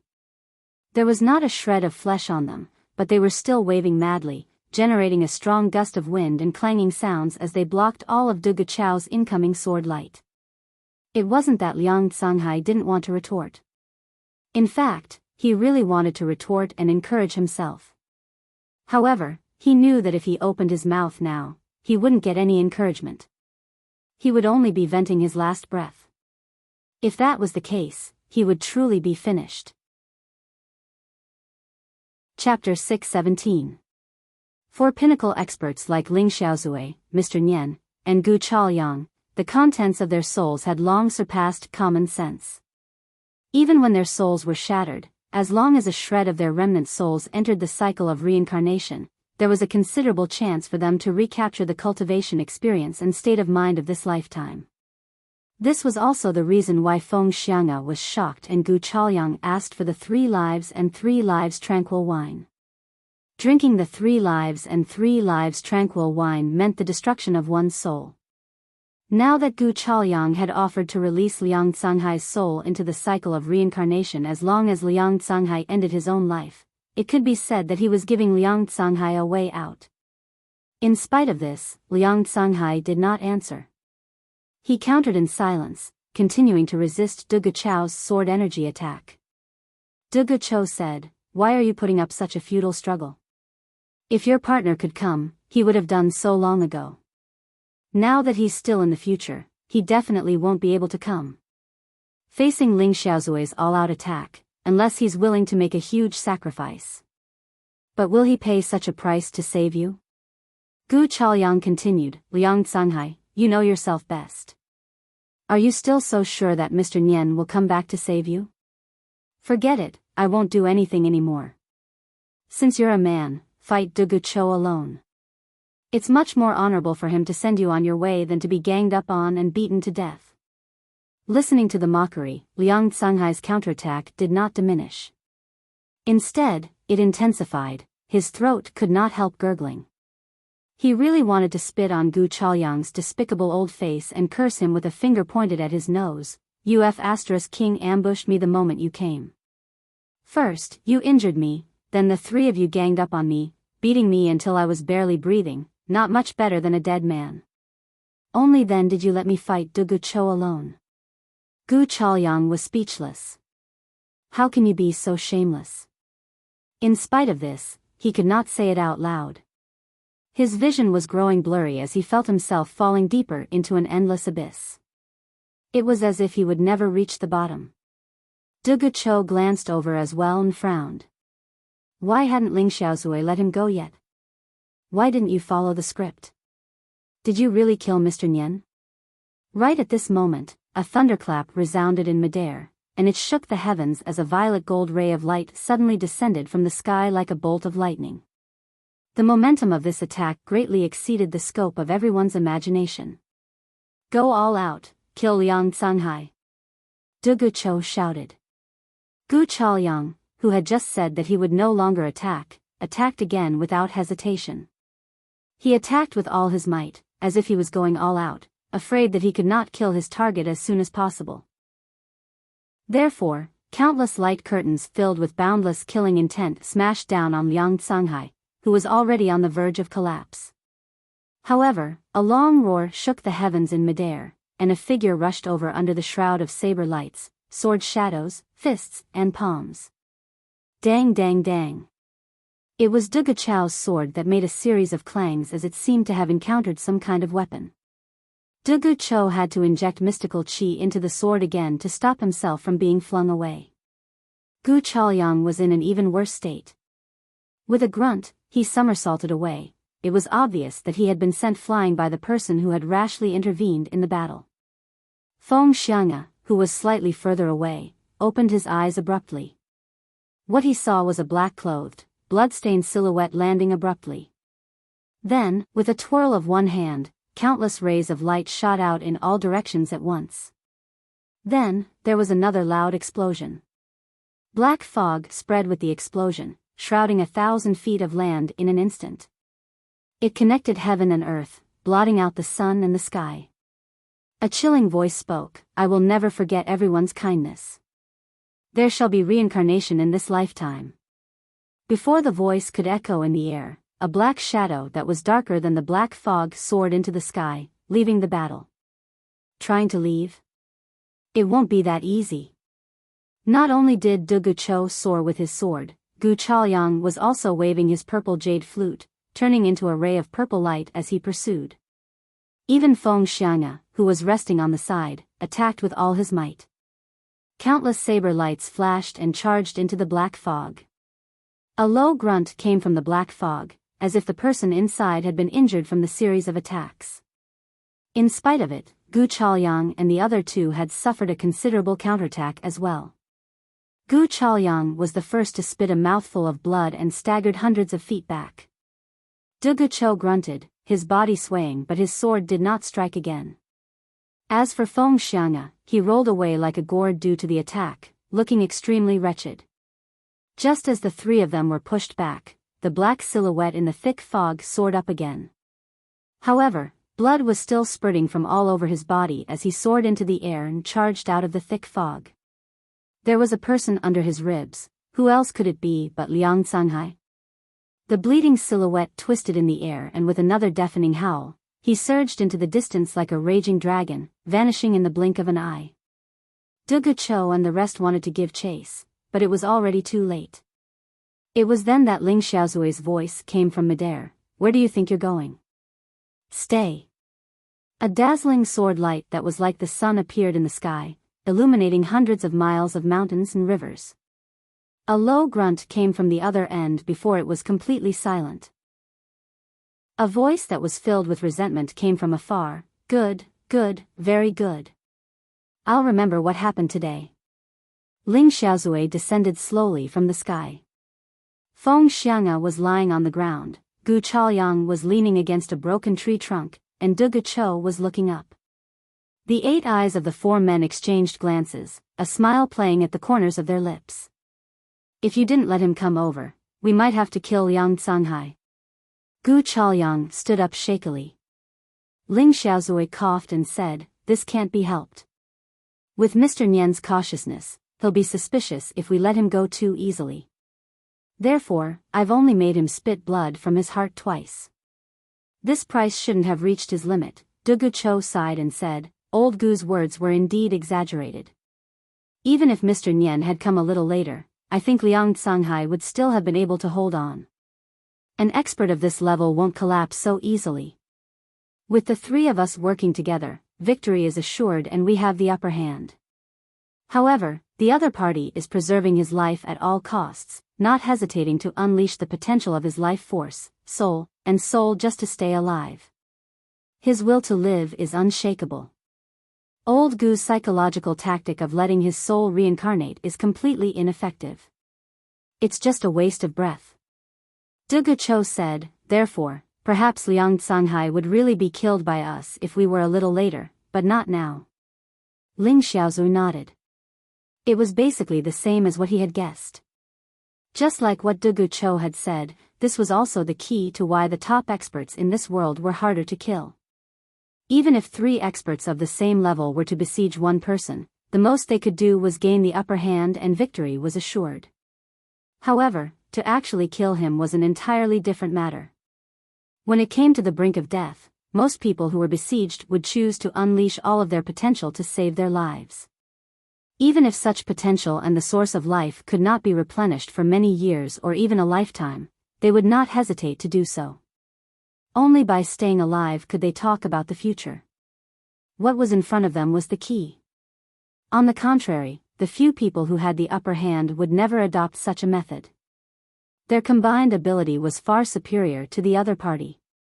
Even if the other party were to put up a desperate resistance, they could still defeat the other party if they were to endure it. There was really no need to fight the other party head-on and cause both sides to suffer or even die. Therefore, under such a contrast, as long as the enemy fought with all his might, there was a high chance that he could escape. Take today's situation as an example. If Feng Xiang'e had retreated at the last minute, the so-called sure-kill situation would be a joke. What happens next depends on Brother Feng. Ling Xiaozui and the other 2 turned to look at Feng Xiang'e simultaneously. There were too many haters. The death of a family member could also be a reason for them to vent their anger. They said that they were making up excuses to ask for leave. I could only smirk coldly. When I, Feng Lingtian, want to ask for leave, I never need a reason. What more to curse my own family? Chapter 618. Feng Xiang'e chuckled humorlessly and stood up shakily. His eyes were rolling back in his head as he said exasperatedly, if the other party's ability was a notch higher, you'll have to go underground if you want to see me. Fear lingered in his heart. That was so close just now. I feel like my life is already at the gates of the King of Hell, and I've only gone for a spin inside. Du Guchou and the other 2 chuckled, knowing how perilous Feng Xiang'e had been just now. Hurrying forward to curry favor, Gu Chaoyang took out a medicinal pill while Ling Xiaozui and Du Guchou extended their hands in unison to help Feng Xiang'e heal. After a while, Feng Xiang'e caught his breath and said, all right. That's enough. As he spoke, he struggled to retrieve a strange bamboo tube that was entirely white in color from his embrace. Once the lid was opened, a small, snow-white snake slithered out and coiled itself around Feng Xiang'e's hand intimately. The trio was shocked to realize that the snake had been snow-white when it crawled out, but when it came to Feng Xiang'e's hand, it turned into the same color as Feng Xiang'e's hand. If they had seen it earlier, the trio might not have been able to tell that there was a snake on Feng Xiang'e's hand. Feng Xiang'e fed the snake a tiny, white pill and placed it beside the blood stain that Liang Canghai had spat out. The moment the little snake landed on the ground, the color of its body changed once again. In an instant, it became the same color as the ground. When it slowly crawled over and smelled the blood, its body returned to its snow-white color once again. It licked the blood. Then, a red line seeped into the snake's snow-white body. Then, the snake lifted its head and turned slowly, faster and faster. Finally, it headed towards the direction where Mr. Nian and Du Guchou had left. Go, Feng Xiang'e said softly. The small snake slowly crawled in a circle and suddenly jumped up. Then, it abruptly disappeared. There was no trace of him at all. The speed of its movement dumbfounded the 3 experts other than Feng Xiang'e, their eyes filled with disbelief. Is it done? It's done. Feng Xiang'e was unperturbed. My Xiaobai has never failed in tracking in its life. The battle of the century outside Tiantang City was earth-shattering, but no one knew about it other than the 6 people involved. The commotion caused by such a great battle was not small and the location of the battle was not too far away from Tiantang City. Skilled cultivators should have noticed it. However, there was a great battle taking place in Tiantang City as well and it had not stopped even when dawn broke. As the only person who should have participated in the battle of the century but did not, Yunyang had witnessed the entire battle in Tiantang City. It was hard to say who would emerge victorious in this battle. The Four Seasons Tower's experts were almost all dead or injured, while the assassins had suffered even more casualties. There was a thick layer of corpses on the ground. In the end, the two legendary assassins, Hen Bieli and Hong Zhan, led the experts under their command and finally forced out all of the Four Seasons Tower's forces. The war then entered the most extreme stage. Frost, Snow, and Sword, along with the Four Seasons Tower's 9 Dao realm experts, charged out like ferocious tigers. Hong Zhan and Hen Bieli felt immense pressure and headache at the same time. Based on individual cultivation base alone, the two of them, along with the 4 assistants from the Merciless Tower and Hall of Crimson Blade, could easily suppress any one of the Four Seasons Tower's 12 people. The assassins were not at a disadvantage, and it came to the combination of their superior combat power. In spite of this, the actual battle could not be calculated in such a manner. The Four Seasons Tower's 12 superior cultivators were the main force of attack. They did not focus on a single point but launched a one-on-one attack. The 6 experts on the assassin's side were caught in a difficult situation. Both sides were well aware of each other's capabilities. When the Four Seasons Tower launched their final attack, 6 of the experts charged straight at Hen Bieli and the others. They did not seek to win, only to entangle the assassins and drag the battle on, leaving them with no time to spare. Snow, Frost, and Sword, as well as the other 3 men, charged into the group of assassins and began a massacre. Flesh and blood splattered everywhere as blood flowed like a river. With the cultivation base and capability of these 6 people, it was like a tiger entering a flock of sheep, facing an assassin whose ability was at least a realm lower than theirs. How could Hen Bieli not know what the other party was thinking? However, it was difficult to break out of this predicament in a hurry. Driven by his hatred, he let out a long howl and bellowed in rage, "Concourse of the Underworld. Are you all here just to watch the show this time?" Initially, he had expected that once he spoke, he would be admitting defeat to the Concourse of the Underworld and would even owe them a huge favor. In addition, the Concourse of the Underworld had a deep grudge with the Four Seasons Tower, so it was only right for them to lend a helping hand. There was only a sliver of difference between victory and defeat. As long as a few of the Concourse of the Underworld's 10 Court Yama Kings made a move and slightly restrained Sword, Frost, Snow, and the others, while the 6 of them killed their opponents as quickly as possible, they could wipe out all of the Four Seasons Tower's men while avoiding a large number of casualties on their side. This was a method that was beneficial to both parties and themselves. The Concourse of the Underworld who had joined the battle could not have missed the crux of the matter. There was no reason for them not to do the same, especially now that they were the ones who had asked for help. In spite of this, not only did he not receive any response, the ghastly fog that had been shrouding the sky had vanished swiftly after a while. It had vanished. Countless assassins had even forgotten to fight, their mouths agape in shock. What kind of miracle was this? Hen Bieli and Hong Zhan could only feel a chill in their hearts as they witnessed the turn of events.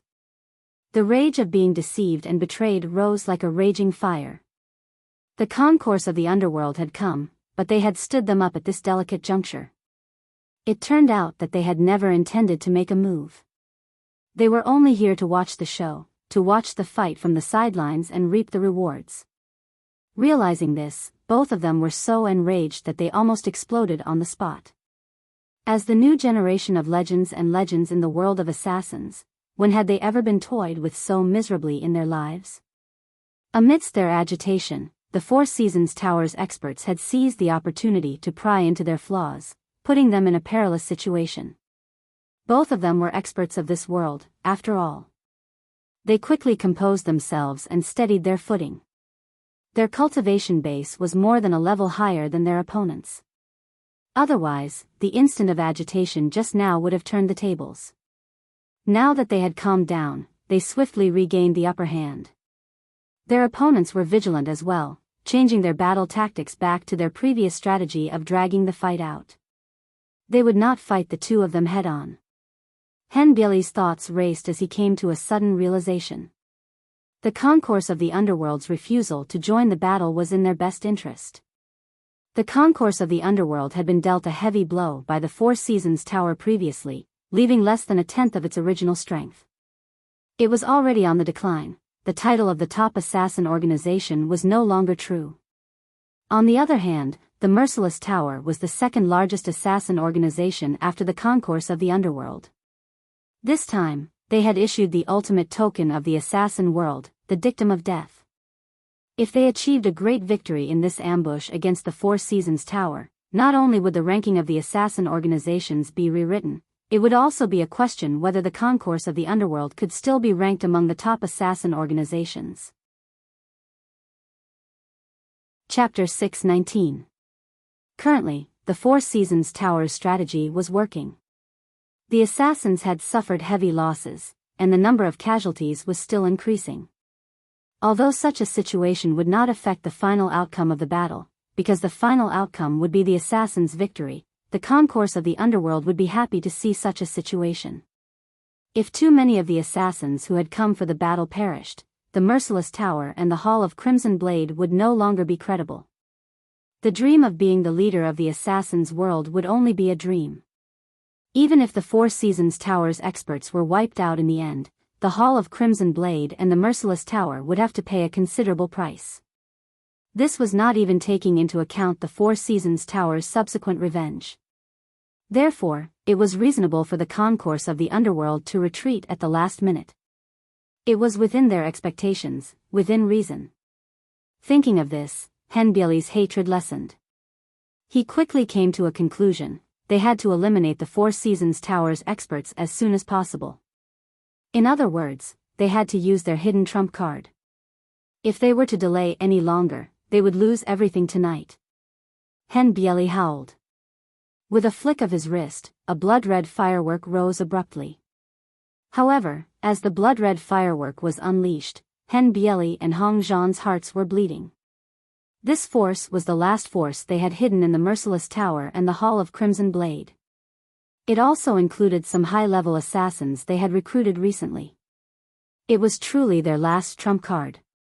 Initially, Henbieli and Hong Zhan had predicted that they would far surpass the Four Seasons Tower in terms of manpower and overall capability. With the help of a veteran like the concourse of the underworld, this trump card was only a contingency plan, the so-called killer's last resort. However, not only did the Four Seasons Tower's combat power exceed their expectations, their strategy was even more ingenious and targeted, causing the assassins' losses to far exceed their expectations. Furthermore, the concourse of the underworld had withdrawn at the last minute. The situation was dire. If they were to delay any longer, the assassins who had come for the battle might collapse first.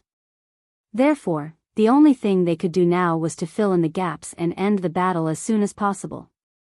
However, once they thought of the losses they had incurred in this battle, the two leaders felt an unbearable pain in their hearts.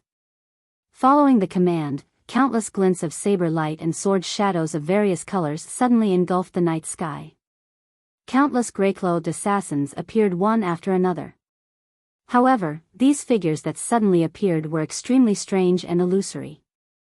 Following a series of explosions, smoke and dust filled the sky, and all of them disappeared into the night fog that suddenly rose. However, the killing intent that permeated the air instantly became many times stronger. From then on, the Four Seasons Tower's experts began to suffer casualties. Although the number of people summoned by the two major assassin organizations this time was not many, the quality was shockingly high. In terms of pure martial strength, almost every one of them had the tyrannical strength to establish their own sects in the outside world. Once these people intervened, the Four Seasons Tower's final strength that they relied on as a great wall was immediately suppressed. Moments later, casualties began to appear. Henbieli did not hold back either. Clad in green and wielding his sword, his body spun like the wind, sometimes to the east and sometimes to the west. His eyes glinted brilliantly as he launched an all-out attack on the Four Seasons Tower's remaining forces. Hong Zhan naturally did not want to be outdone. The two of them, one on the left and one on the right, one on the south and one on the north, complemented each other and began a massacre. Yun Yang, who was observing from the shadows, could not help frowning when he saw the scene. Based on the current situation, the Four Seasons Tower's defeat was set in stone. Snow, Frost, and Sword did not even have the chance to break out of the siege. If the stalemate continued, both sides' abilities would be completely unbalanced, and the three of them would definitely lose their lives in this battle. In fact, the three of them were already in dire straits. Venerable Lord Snow's white robe was already stained with blood, while Venerable Lord Sword had a piece of his scalp shaved off. Only Venerable Lord Frost was still alive. Yin Yang lifted his head and looked at the wraith fog not far away before he retracted his gaze. Then, a few more cries rang out. Another 5 Four Seasons Towers experts had died a violent death. The assassins had only paid the price in this round of attacks, only 3 of them were severely injured. A moment later, another series of cries rang out. Hen Bieli and Hong Zhan had attacked aggressively, one from the south and one from the north, killing the other 4 experts from the Four Seasons Tower, other than the 3 venerable lords. Now, the Four Seasons Tower was left with only Snow, Frost, and Sword. At this point, more than 100 assassins had revealed themselves. Countless cold gazes were focused on the 3 men who were on the verge of collapsing in the field. The battle had finally come to an end. However, in this battle, there were already more than 1,500 famous assassins who fell here forever. It was undoubtedly a huge number. However, this huge number of casualties was only exchanged for the lives of less than 200 men from the Four Seasons Tower. On the side of the assassins, although they had won this battle, they had actually lost. The gains did not make up for the losses. With a wave of his hand, Hen Bieli halted his attacks. His hawk-like eyes stared at Venerable Lord Snow and said, "Venerable Lord Snow, now that this battle has come to an end, this reputed one still has something that I don't understand. If I don't get to the bottom of this, I'll feel indignant. I wonder if Venerable Lord Snow can answer this reputed one at this last juncture?" Venerable Lord Snow coughed and chuckled bitterly. "A question that I don't understand? Indignant? That's great. Initially, I hated myself for not being able to kill you, and I couldn't help but die with a grudge. However, if I were to bury your puzzlement and let you be paranoid for the rest of your life, it would be a wonderful thing to do." Venerable Lord Sword and Venerable Lord Frost guffawed at the same time, not at all concerned about the current situation. Hen Bieli's gaze grew colder and colder, sharper and sharper. He said faintly, "It looks like the 3 venerable lords don't wish to answer." Venerable Lord Sword spat and lifted his neck, replying in disdain, "Answer you? Who do you think you are?" Hen Bieli nodded slowly, his murderous intent blazing as he uttered word by word, "Good, very good." With a wave of his hand, he commanded, "Kill." All the assassins moved at the same time. Boundless murderous intent engulfed the 3 venerable lords. It was at this moment that a piercing howl was heard. A deep voice spoke, "Over here." At the same time, a blinding light erupted in the yard, as if a sun had fallen into the yard. Assassins were more accustomed to the dark atmosphere, for it was the only way they could feel more secure. Now that they were exposed to such a strong light, they were blinded. Their vigilance was heightened as they shut their eyes instinctively, brandishing their weapons so that the wind and rain could not penetrate them. Their priority was to protect themselves. Snow, Frost, and Sword, Venerable Lord Frost, and Venerable Lord Sword were quick to react to the sudden change, charging out. Amidst the darkness, a vague silhouette appeared high in the sky. Its arms were raised, and the sound of wind breaking was incessant. Then, it was as if countless experts had attacked at the same time. Countless hidden weapons formed an impenetrable wall behind Snow, Frost, and Sword like a storm. Don't let the Four Seasons Tower's remnant escape. Hen Bieli was a veteran, so he was the quickest to react. He knew that if the 3 venerable lords were to escape unscathed, there would only be endless trouble.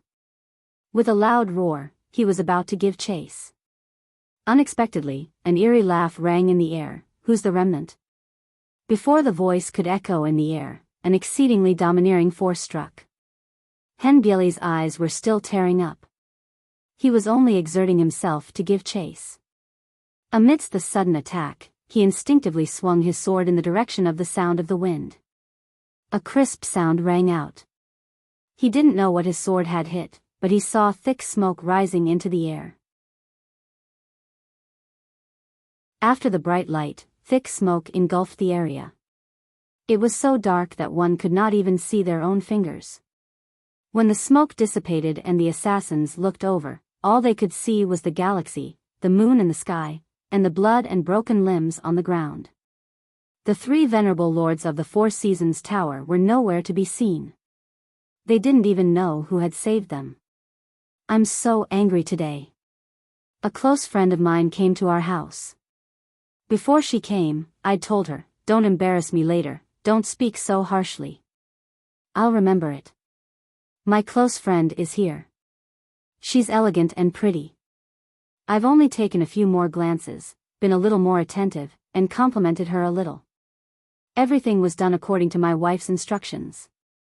My wife was all smiles then, but after my close friend left, I was beaten up.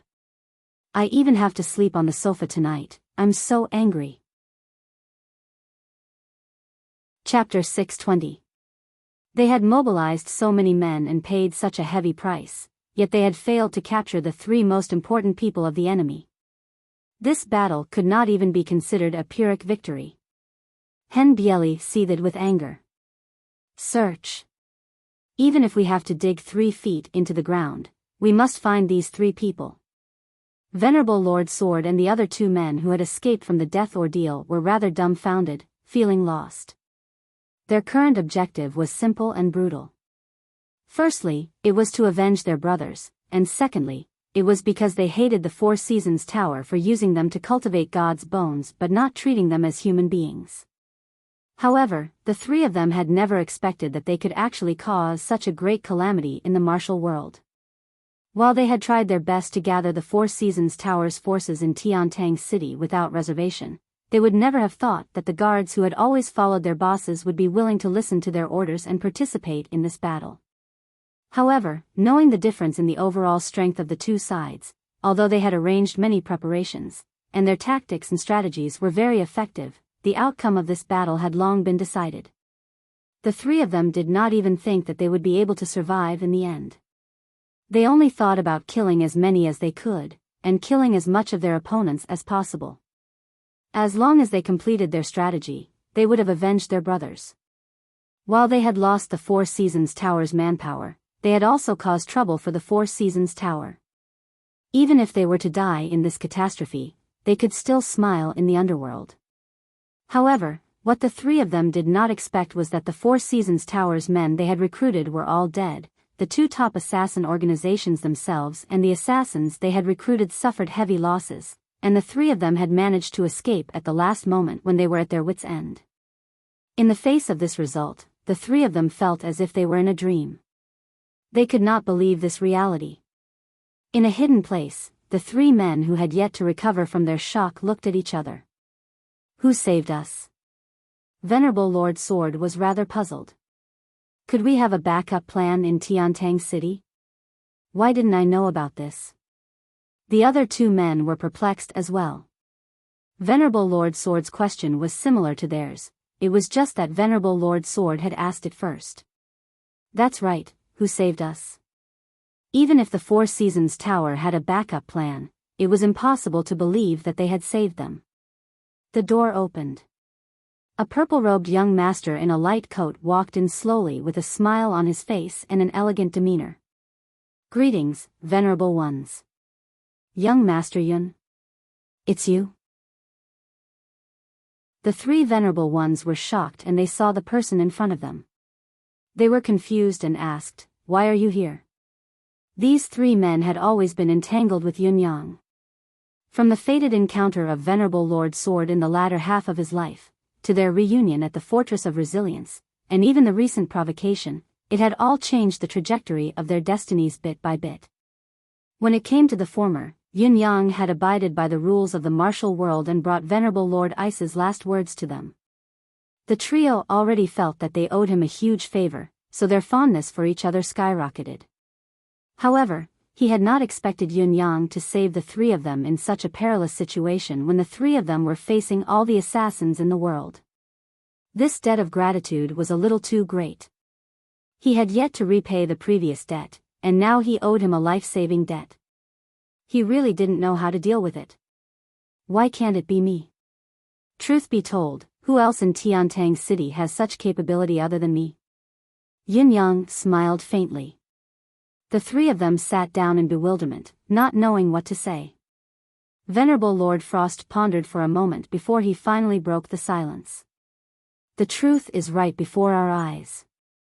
Of course, we won't doubt young Master's ability anymore, but I wonder why young Master Yun would do this? Venerable Lord Snow and Venerable Lord Sword perked up. This was a good question.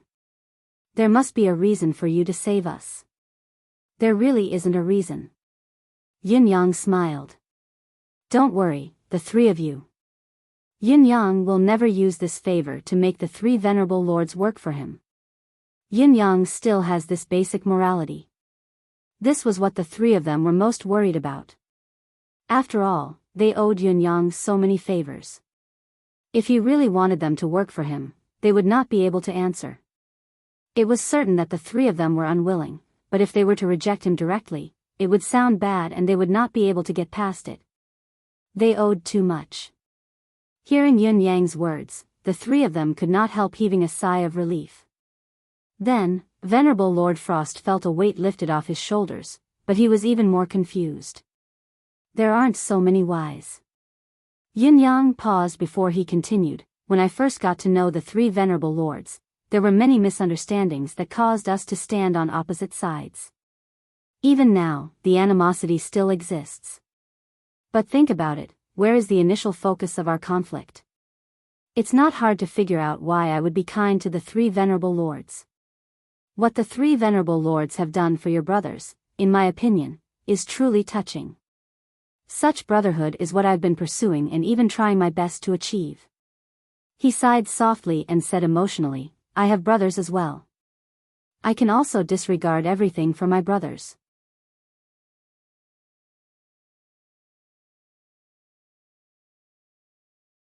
After today, other than facing the pursuit of the Merciless Tower and the Hall of Crimson Blade, we still have to wait for the Four Seasons Tower's pursuit. Retreat? I can't retreat.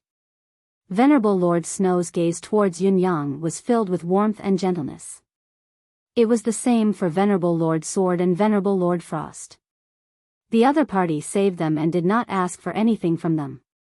Instead, he advised the three of them to retire and live the rest of their lives in peace. Everything that had happened before them proved that Yun Yang did not harbor any malicious intent towards the three of them. He only treated them with sincerity and kindness. Furthermore, Yun Yang's words were spoken from the bottom of his heart. Every word he said was for the sake of the three of them. The three of them were veterans in the martial world, how could they not hear it?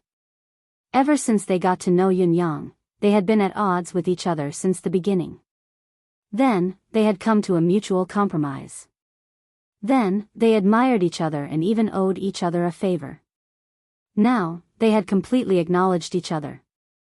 It was truly a long and tortuous process. Before this, the three venerable lords would never have dreamed that they would experience so many psychological changes towards a young man and change their opinions so many times. There are only unimaginable solutions in this world and unachievable things. If the three of you really intend to retire, it's not like there's no way. Yin Yang said seriously, let's just talk about the simplest method. In Tiantang City, I'm confident that I can find three fellows who have committed the most heinous crimes and disguise them as the three of you before killing them. We can even let the Merciless Tower and the Hall of Crimson Blade do it. As long as it's set up properly, this substitution plan can guarantee our safety. Not only can the three of you leave in peace, there won't be any trouble in the future. As long as you're careful, I believe there won't be any accidents even if you want to. No matter how powerful the Four Seasons Tower is, it'll still have its limits. With the three of you's understanding of the Four Seasons Tower, you should be quite confident in seeking fortune and avoiding calamity. Yin Yang smiled. Sigh, young Master Yun's plan is thoughtful, but it's a pity that it's impossible for it to work on us. Venerable Lord Snow was a little disappointed. Thank you, young Master Yun, for your kindness. However, it's not that the three of us don't want to retire from the martial world and live peacefully. There's something fishy about us. No matter where we go, as long as we're still on this continent, we're destined to have nowhere to live. The Four Seasons Tower can find us anytime. Ah. Yin Yang was doubtful. What's so powerful about it? The three of them sighed dejectedly. Even so, the Four Seasons Tower's forces in Tiantang City are basically all gone.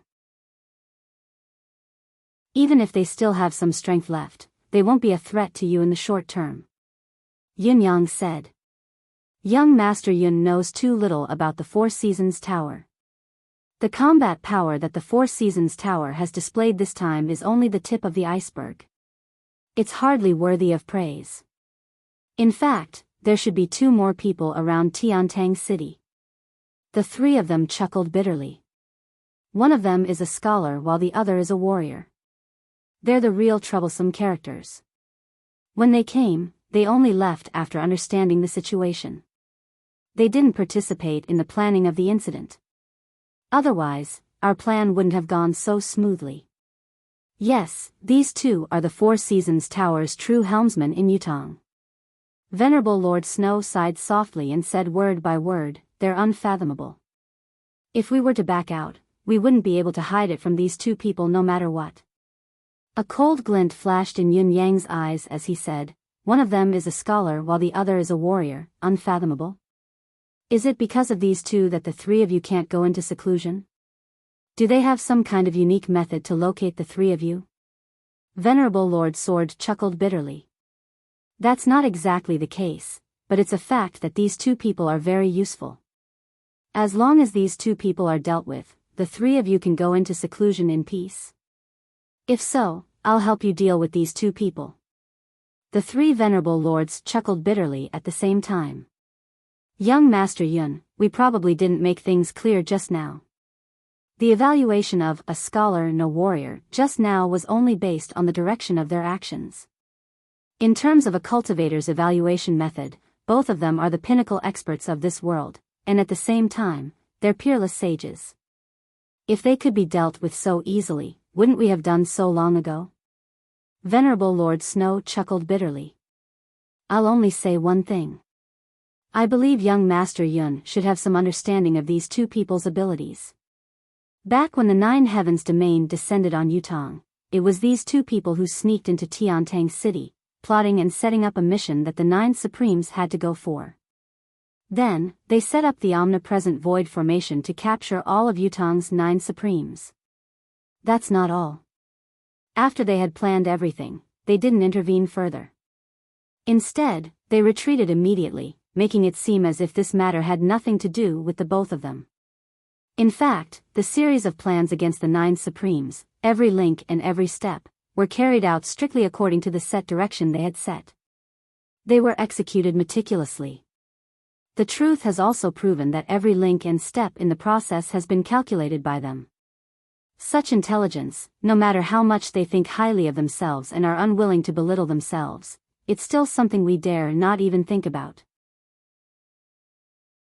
Venerable Lord Snow said, furthermore, although these 2 people have their own faces, it seems that one is a cultivation expert while the other is a powerless strategist.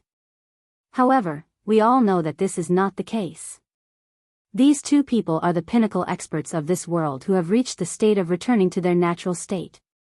Even if the 3 of us, or even the 5 venerable lords of the past, were to join forces and besiege them, it would be difficult to shake either one of them. Isn't such a character terrifying? And, I've been fishing for the whole day today. Sorry for the late update. But fishing was great. I caught 3 wild carps that weighed 17 to 18 caddies and 16 wild crucian carps that weighed more than a caddy. It was great. Chapter 622. Yin Yang snorted, a murderous glint in his eyes as he said, so this is the truth behind the 9 Supremes' mishap. All the more reason why these 2 people can't be left alive. The 9 Supremes Lords are the Empire of Yutong's great heroes. They're our greatest enemies for harming our heroes. They must pay the price for this. We, the people of Yutong, have always regretted not being able to avenge the 9 Supremes Lords. Now that we have such an important clue, we must bring these 2 to justice no matter what. We must cut them into pieces, dismember them, and grind their bones into ashes. I was only willing to help the 3 of you because we were like-minded. Now that we have a common enemy, we should work together and help each other. The 3 venerable lords could not help rolling their eyes when they heard Yun Yang's words. Do you think it's so easy? Bring them to justice? They were speechless. Which of these 2 people was easy to bring to justice? Yin Yang stood up and bowed deeply. I hope the 3 venerable lords can help me a little. Tell me the identities of these 2 people and their hiding places. I must eliminate these 2 people, these 2 common enemies, with all I have. Young Master Yun, these 2 people are too capable. Venerable Lord Snow said, it's not that we don't want to tell you. In fact, we wish for these 2 people to die faster than anyone else. However, if we tell you, it'll be sending you to your death. Young Master is a young man with a bright future ahead of you. Why do you have to be impulsive and provoke an invincible enemy? Yin Yang pondered for a moment and said in a low voice, it looks like if I don't give the 3 of you some confidence, it'll be hard for the 3 of you to have the will to fight. I won't keep you in suspense anymore. There's something that the 3 of you might know, but you might not be very clear about it. He lowered his voice. The 3 of them felt nervous at the same time and could not help asking, what is it? I believe the 3 of you know that Ling Xiaozui and Du Guchou are in Tiantang City now. Yin Yang said in a low voice, however, the 3 of you probably don't know that these 2 people are staying together.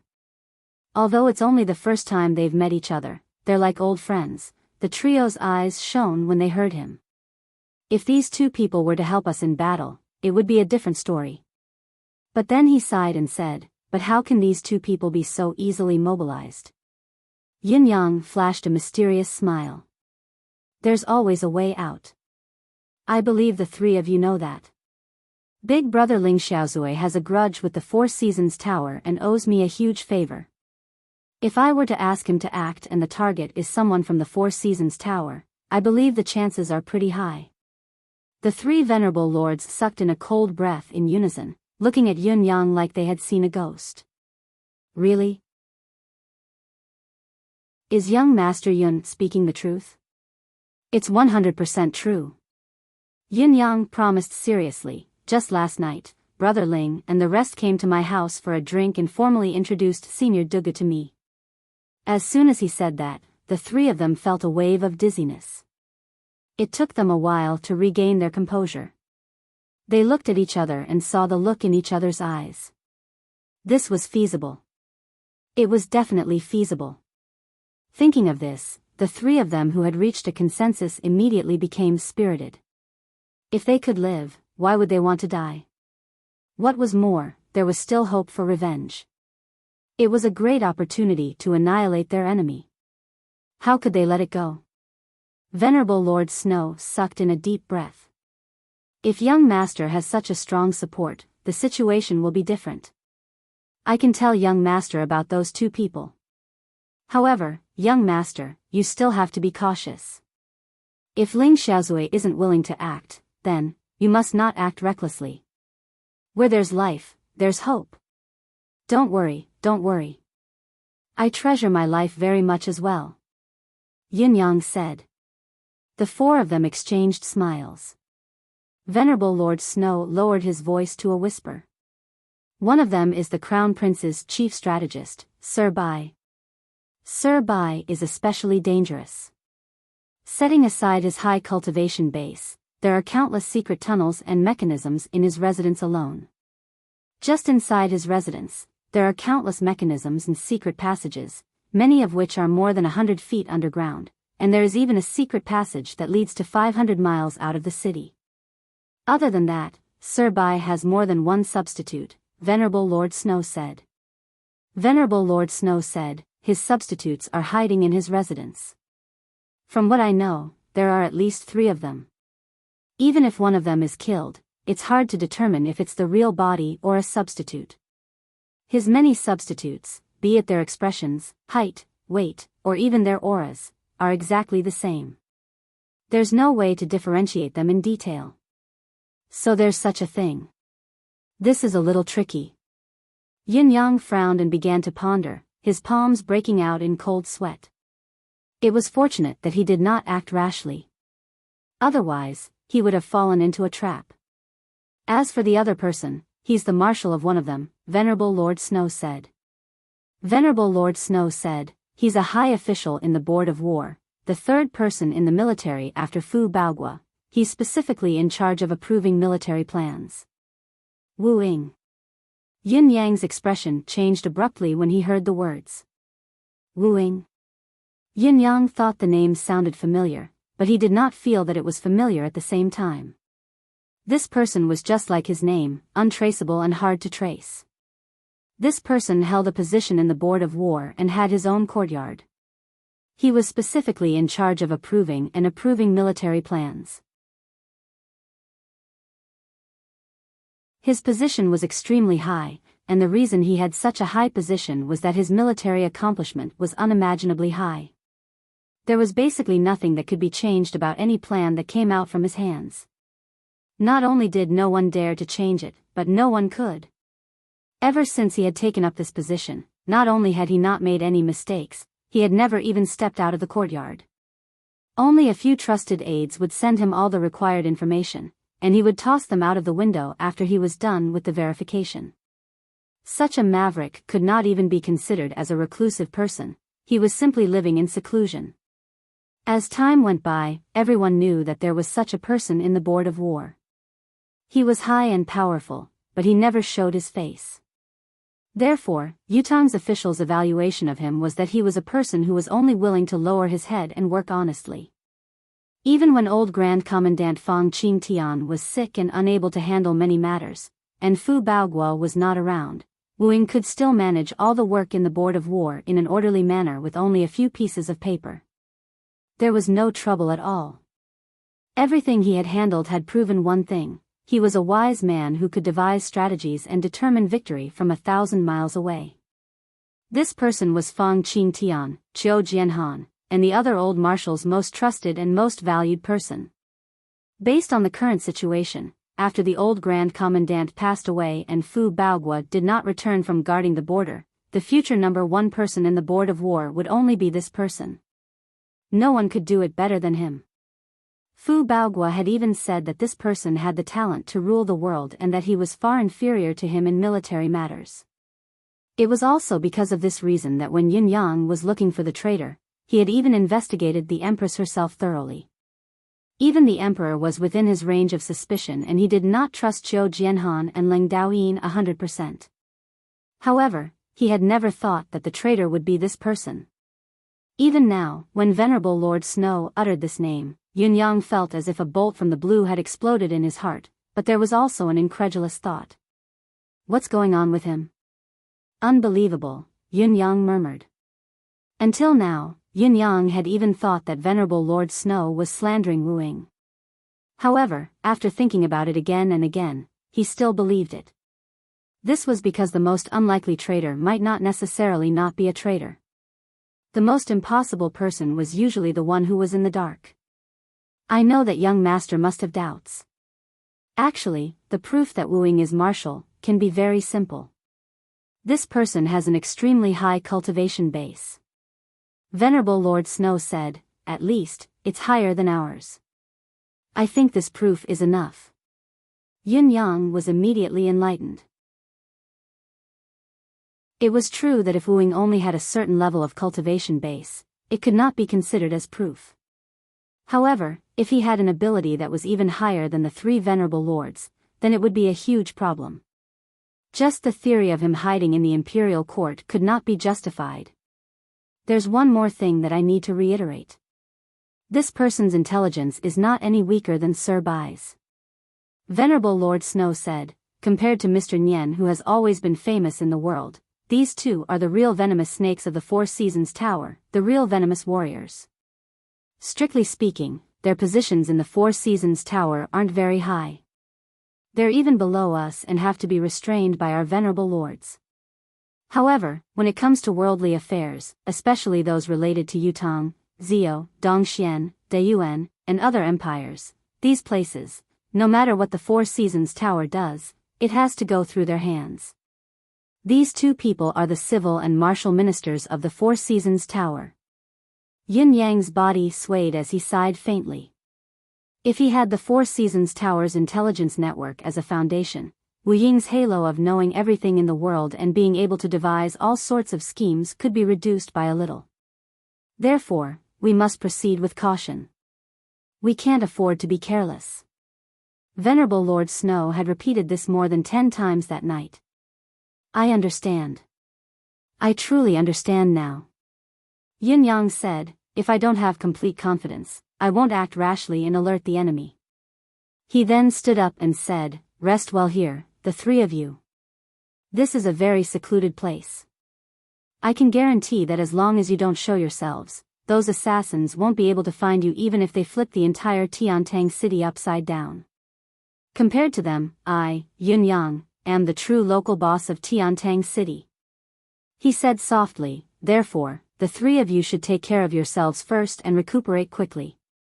In the future, we have plenty of time. The three of them nodded in unison. Looking at the 2 bottles of medicinal pills that Yun Yang left behind before he left, the three of them were overwhelmed with emotions. Yutong's young master Yun was indeed a friend worth befriending. He was courageous, upright, and righteous. His strong sense of brotherhood went without saying. His meticulous care was enough to move one's heart and leave a lasting impression on them. It's a pity that we were on the opposite side from the start. The knot in our hearts is always hard to untie. Venerable Lord Sword sighed slightly. Otherwise, I would really like to have a closer relationship with such a friend. Venerable Lord Snow snorted and said, put away your extravagant hopes. Young Master Yun has been extremely benevolent to us. Befriending him is only creating trouble for him. My only wish now is to repay young Master's favor as much as I can. Whether I roam the world from now on or retire into seclusion in the forest, I'm so tired. Venerable Lord Frost sighed as well. The three of them spoke no more, remaining silent. Yin Yang returned to his residence and frowned, not speaking for a long time. Just from the 3 venerable lords' descriptions, Yin Yang could imagine how terrifying these 2 people, one civil and one martial, were. Just like what he had said, to deal with these 2 people, they could not act rashly. Only under the premise that they had 100% chance of success and had to deal with both of them at the same time could they act. Otherwise, even if they could take down one of them, the other would vanish from this world immediately. Yin Yang could even guarantee that if these 2 people were to disappear, he might not be able to find them again even if he exhausted his entire life with his current ability. Yin Yang frowned, racking his brains to come up with a foolproof plan of action. However, what made him feel the most helpless was that Ling Xiaozui and the other 3 were not here. Just like what Ling Xiaozui had said, do you need the 4 of us to be your bodyguards for such a trivial matter in Tiantang City? Now that we're targeting Mr. Nian, it means that the Four Seasons Tower's top management has been delegated to the 4 of us. The rest are useless, why would we need to do anything? Therefore, they had left last night, not even allowing Yun Yang to watch the battle of the century from the sidelines. As expected, they had not returned since they left. Yin Yang did not know how much their situation had evolved. In spite of this, Yin Yang thought that he could not count on the 4 old men for this battle. In spite of this, he could only rely on the forces he had on hand to deal with these 2 extremely frightening characters. When it rains, it pours. Bai Yixue was not here yet, and he still had to leave someone behind to protect Bauer and ensure his safety. Based on this, the soldiers he could use were truly limited. How could he ensure that he could take down the 2 men without any mistakes? We are severely understaffed. Yin Yang sighed gloomily.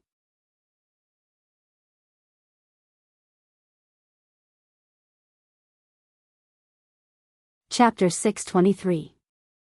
It was not that the current situation was not optimistic, it was pessimistic. Yin Yang sighed, his thoughts whirling. How could he kill two peerless experts with such a limited force? What's not enough? A clear and melodious voice rang out. Yin Yang looked towards the source of the voice. Ji Lingxi was dressed in white, like a fairy who had suddenly walked down from the moon. She stood elegantly in front of him, her beautiful eyes like limpid autumn waters as she looked over. Yin Yang's heart began to thump furiously. Ever since that day, he did not know what had happened to him, but every time he saw Ji Lingxi, he felt that the girl was so beautiful.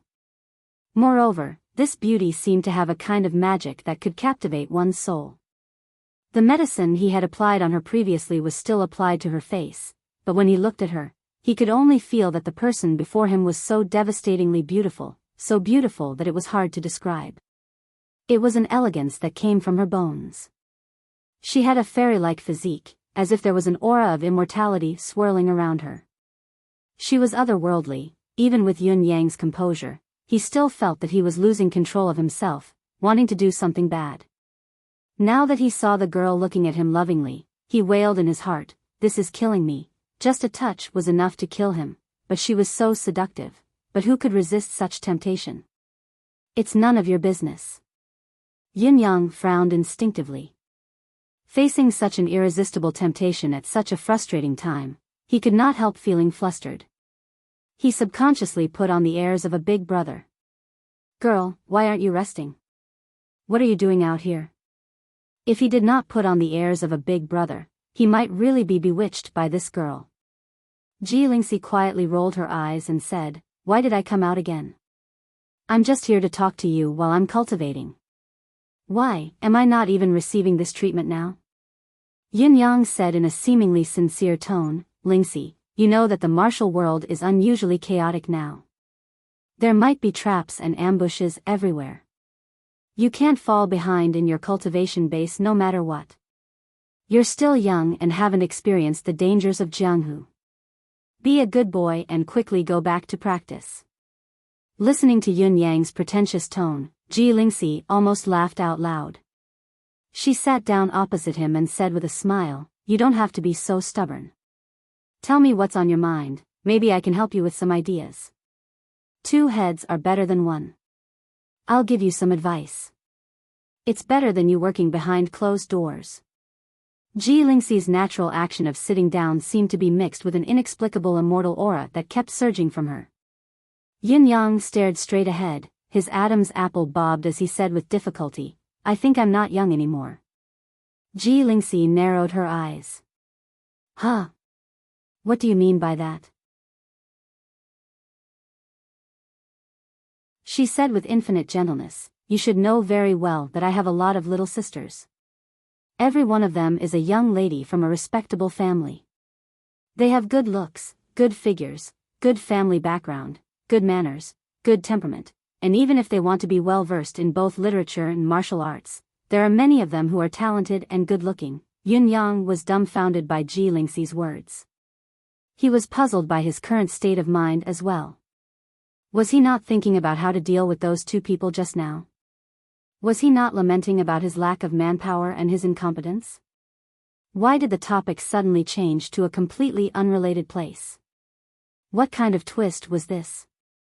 It was 2F** King mystical. However, for some reason, Yun Yang actually began to ponder Ji Lingxi's words almost instinctively. Seeing that he did not speak for a long time, Ji Lingxi could not help urging him, "Tell me quickly. How would I know what you like if you don't tell me? There has to be a direction." Yin Yang coughed dryly and murmured, "Actually, I don't have a high requirement, as long as it's a woman." Ji Lingxi chuckled and said, "It's the hardest if there's no requirement. It's easier to choose with specific requirements. There's a peerless beauty in front of you, do you understand? You actually want to, as long as it's a woman. Are you trying to drive me to my grave? Are you trying to get me killed?" Yin Yang coughed again, seeming to think seriously for a moment before he said, "Well, as long as it's a hug and a kiss and doesn't get beaten up, it's fine. Like Shengguan." Bang! Bang! Bang! Bang! Yin Yang was flung away, his limbs flailing. Bang!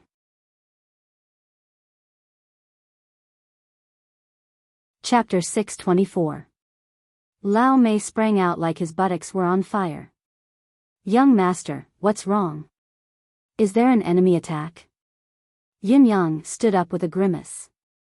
Don't worry, I can still handle it. Lao Mei pursed his lips and secretly rolled his eyes. Then, Ji Lingxi stormed out of Yun Yang's yard and strode back to her room, slamming the door shut with a loud bang. It was a terrifying sight to behold. Yin Yang heaved a long sigh and shrugged, saying helplessly, Lao Mei, it's a wise decision for you not to have a wife in your entire life. Let me tell you, the hardest thing to please in this world is none other than a woman. Lao Mei's lips moved, finally letting out a long sigh as he said, Young master, have I ever told you that it's not that I don't want to find a wife, it's just that I've been waiting for someone? Yin Yang was stunned. Lao Mei, I didn't know you were such a womanizer. Lao Mei was speechless. King hell, your father wants to flip the table. I've been single for most of my life, and I'm King womanizer? Young master, you're so good with words. Does your father know about it? Ji Lingxi, who had returned to her room, was already flushed red. Her chest was still heaving as she cursed softly, this pervert. Filthy. Despicable. Despicable. Despicable. I'm so angry. Ji Lingxi was puzzled as well. This fellow had been behaving like an otherworldly Taoist scholar a few days ago. How had he become a gangster in just a few days? What exactly had happened in the process? What she did not know was that Yun Yang could not be blamed for this. The reason, or rather, the key, was her own aura and aura. The sudden change, the drastic change, was so tempting that it could not be described with words. In addition, a certain someone had confessed to Yun Yang a few days ago, causing his heart to waver. How could he be as calm as still water? Of course, he had a change of heart, such as, should I find a wife or not? After such a change, there would be no more questions that would follow. It would only continue to develop in one direction, and that was, it was time for him to find a wife. Of course, there was another equally crucial factor. It was also because of Ji Lingxi. The red glow on Ji Lingxi had given Yun Yang a great sense of hope. With such an unparalleled master holding the line, his brothers were definitely not dead. This was too important to Yun Yang. It was because of this additional change that Yun Yang's mindset had changed, or rather, it had changed Yun Yang's life from now on. The depression and guilt that had accumulated in his heart had dissipated by more than half in an instant. If he had retained his original mentality, he would only play dumb and bluff his way through no matter how irresistibly seductive and irresistible Ji Lingxi had presented him, he would never have taken any proactive actions. No matter how much his heart raced, he would only have played dumb to get away with it. Of course, Ji Lingxi could not comprehend the complicated details. Even when Yun Yang's drastic psychological change originated from her and her own unsolved mystery, it was still the same. She sat on the chair and rested her chin on her hands. She could not help recalling the strange dream that she had been having for the past few nights. How could I have the same dream for so many days consecutively? This is inexplicable. What is going on? Is it reminding me of something? Or is fate hinting at something? Everything is inexplicable. Most of it is blurry and I can't see it clearly. What is that image? Why does it make me feel so familiar? Ji Lingxi was lost in her thoughts, recalling the scenes of her dreams these few nights. I can only comprehend everything myself. Even if Sister Yu is still here, I can't ask her. What I've experienced can't be described with simple words. It's just that my cultivation base has improved in the time it takes to dream at night. After 4 to 5 consecutive nights, my cultivation base has skyrocketed from the beginner realm of the heaven realm to the 9th heaven. If it's the same tonight, how can I advance to the Tao realm? Ji Lingxi looked inward again to check on her cultivation base progress. She was baffled and in disbelief. This feeling, it's not even as surreal as a dream. It's broad daylight, but I still feel like I'm in a dream. Everything feels so surreal. If I have this dream every night from now on, it won't be difficult for me to ascend to the Tao realm. Even becoming an immortal won't be a difficult task. Ji Lingxi was stunned. What's wrong with my body? How can there be such an unbelievable change? Ji Lingxi checked every aspect of her body, meridians, everything is in perfect condition. There are no flaws at all. If I must point out a specific change, it seems like, only my breasts seem to have grown bigger during this period of time. Ji Lingxi propped her hands against her chest, blushing involuntarily. Her eyes wandered as her imagination ran wild. The night passed uneventfully. Early the next morning, Ji Lingxi opened her eyes. Her gaze was thick with doubt and intense shock. I've really ascended to the Tao realm, and I'm at the pinnacle of the first-year Tao realm, but why is the dream even more blurry this time? After a strange, blurry dream where I can't see anything clearly, my cultivation base has skyrocketed. What is this? Ji Lingxi laid on the bed, her eyes filled with bewilderment. Her eyes were filled with question marks. Since the beginning of time, she had never heard of such a strange thing. A night of sleep and a dream, and her cultivation base had skyrocketed, level by level. How heaven-defying was this? If this could happen, what was the point of cultivating? Why would they still need treasures? They could just sleep every day. Even a novel wouldn't dare to write such a rapid increase in cultivation. There was no logic, no precedent, and no feasibility at all. However, such an unrealistic thing had happened to him. What could he do? Ji Lingxi got up from the bed, washed her face, and dressed herself up. Suddenly, she realized something very important.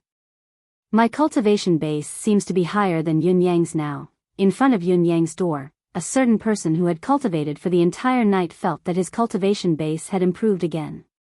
He was only a step away from the 9th heaven realm. My cultivation base has improved quite well these few days.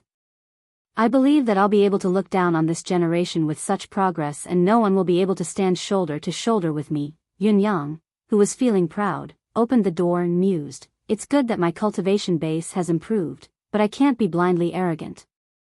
I should go according to my original plan and test Sir see if there are any other fortuitous encounters. Just as he pushed the door open, he saw Ji Lingxi standing at the door of his room, dressed in martial attire. She was holding a staff that was neither too long nor too short in her hands. Yin Yang was startled, instinctively covering his angry-looking erection. What are you doing? Ji Lingxi had not noticed that at first, but when she saw his attempt to cover it up, she blushed and said through gritted teeth, You. What do you think about every day? Yin Yang bowed, looking flustered. I don't think about you, how could you, Yin Yang?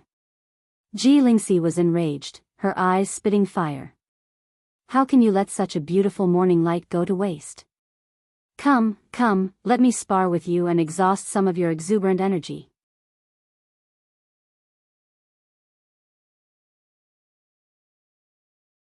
Chapter 625. Yin Yang hurriedly cultivated the frozen heart charm and only straightened himself after a long while. He chuckled and said, Spar? Let's talk about it later. My cultivation base has improved recently. I might not be able to control my strength as well. It was obvious that he did not take Ji Lingxi seriously at all. His words were a high compliment to his own ability. It was only then that a certain someone managed to suppress his reaction, wondering what had happened to him in the past few days. There had never been such a situation in the past. He really did not think much of Ji Lingxi and, of course, neglected the fact that she had become a Tao realm expert in a split second.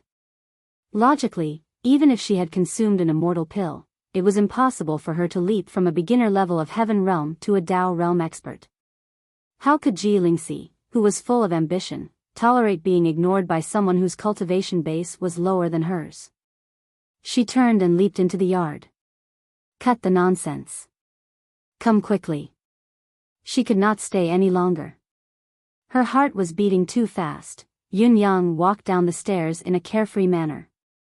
He picked up a staff in a graceful manner and said in a sanctimonious manner, "Fine, I shall coach you on behalf of my 8th brother today and give you some pointers on your martial arts." Yun Yang had held back most of his strength when they exchanged blows, afraid that he would really hurt Ji Lingxi. However, Ji Lingxi had gone all out right from the start. Caught off guard, Yun Yang was struck dumb the first time they met. He could only let out a strange cry, what the hell, a moment later. Ji Lingxi tossed the staff away and turned to leave with her head held high. Her face was filled with arrogance, but her words could still be heard from afar. "I've learned a lot from today's spar. It looks like cultivation can't be done behind closed doors, it needs to be done with actual combat. From today onwards, I'll come and spar with you every morning.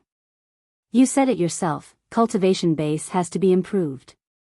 The martial world is just so treacherous." The girl had returned what Yun Yang had said yesterday, word for word. She had said it in a righteous and dignified manner. At the scene, Yun Yang was covered in dust and there was a huge bump on his forehead like a unicorn. His handsome face was blank. Who can tell me what's going on? Wasn't this girl at the beginning of the heaven realm? How could someone with such a cultivation level suppress me like this?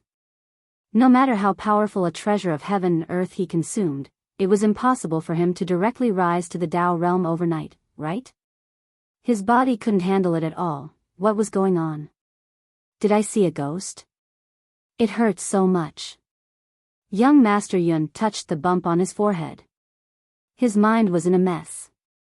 It was only now that he felt the pain. He was really shocked before. This was clearly impossible, something that did not make any sense at all, yet it had happened so vividly in front of him. How could Yun Yang not be dumbfounded? Yun Yang had witnessed how Ji Lingxi had ascended from the peak realm to the heaven realm. Just a few days ago, Ji Lingxi was still complaining that she had been stuck at beginner heaven realm for a long time. He even comforted him with kind words, such as, "It's already extremely rare for you to make such progress at your age, and you can't be impatient when it comes to cultivation." But now, he, who had already reached the 9th firmament of heaven realm, was beaten up. He had been beaten the entire time. "I've been cultivating with all my might every day." Yun Yang wanted to cry. "Emmy, come out quickly. Open up the space quickly. I can't take it anymore." It was fine if a miracle happened to someone else. However, this person was prepared to beat him up every morning. How could he tolerate this? Furthermore, Yun Yang recalled how he had sounded like an elder brother in front of Ji Lingxi and almost fell to the ground. Beaten up like this every day, how could he still have the cheek to say that he was his elder brother? How could he still have the cheek to say that he was taking care of him on behalf of his elder brother? To be a coach to guide his cultivation base? He was not even a sparring partner, he was just a target. Ji Lingxi's voice rang out, "Yun Yang, I'll take care of you on behalf of my elder brother in the future."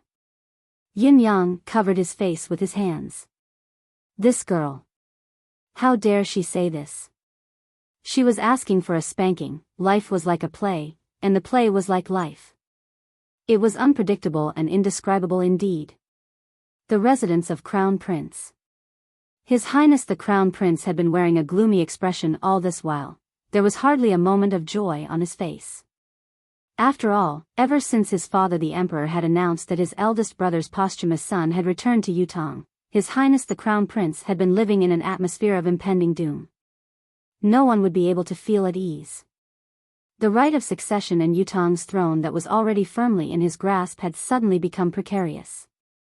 The chair that he was sitting on could sprout wings and fly away at any time. It would be strange if he was in a good mood. Now, every day when he went to court, every time he made eye contact with his father the Emperor, he could always feel that the other party's gaze was not right. It was a gaze filled with disappointment, anger, and deep disgust. Naturally, His Highness the Crown Prince's mood was even worse. Recently, he had been jolted awake by nightmares every night, sitting up in a daze, drenched in cold sweat, his eyes glazed and his face pale.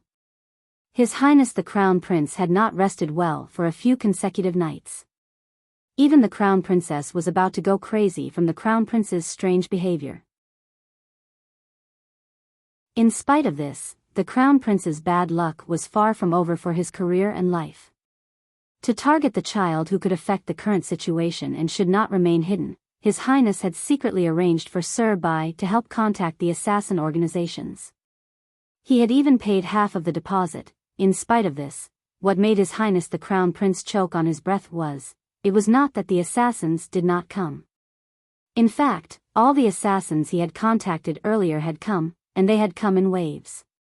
Amidst his initial joy, His Highness could not help wondering who had found the rest of the assassins when he had only instructed for 2 waves. This was a huge problem. Although His Highness the Crown Prince was happy to see the results, he still had to pay attention to the problem. The more assassins there were, the more people with ulterior motives. Similarly, there were also many people who coveted the throne. How could His Highness be careless? Furthermore, no matter who had found the assassins, the Crown Prince would have to shoulder the blame at this critical juncture. After all, His Highness was the biggest and most direct beneficiary of this matter. In spite of this, if the matter were to end successfully and the child was gone, he would have to shoulder the blame. It did not matter. To achieve great things, one could not be bothered with trifles. Some minor issues were inevitable, they could be made up for later. However, after so many assassins had come, what was the meaning of gathering and not doing anything? You came with such a huge commotion that everyone in Tiantang City knows about it. The fear is secondary, but all the officials in the imperial court, including the Emperor and Empress, are looking at me strangely now. Do you know that? All the wealthy merchants and noble families are closing their doors carefully, afraid that they might attract the assassins.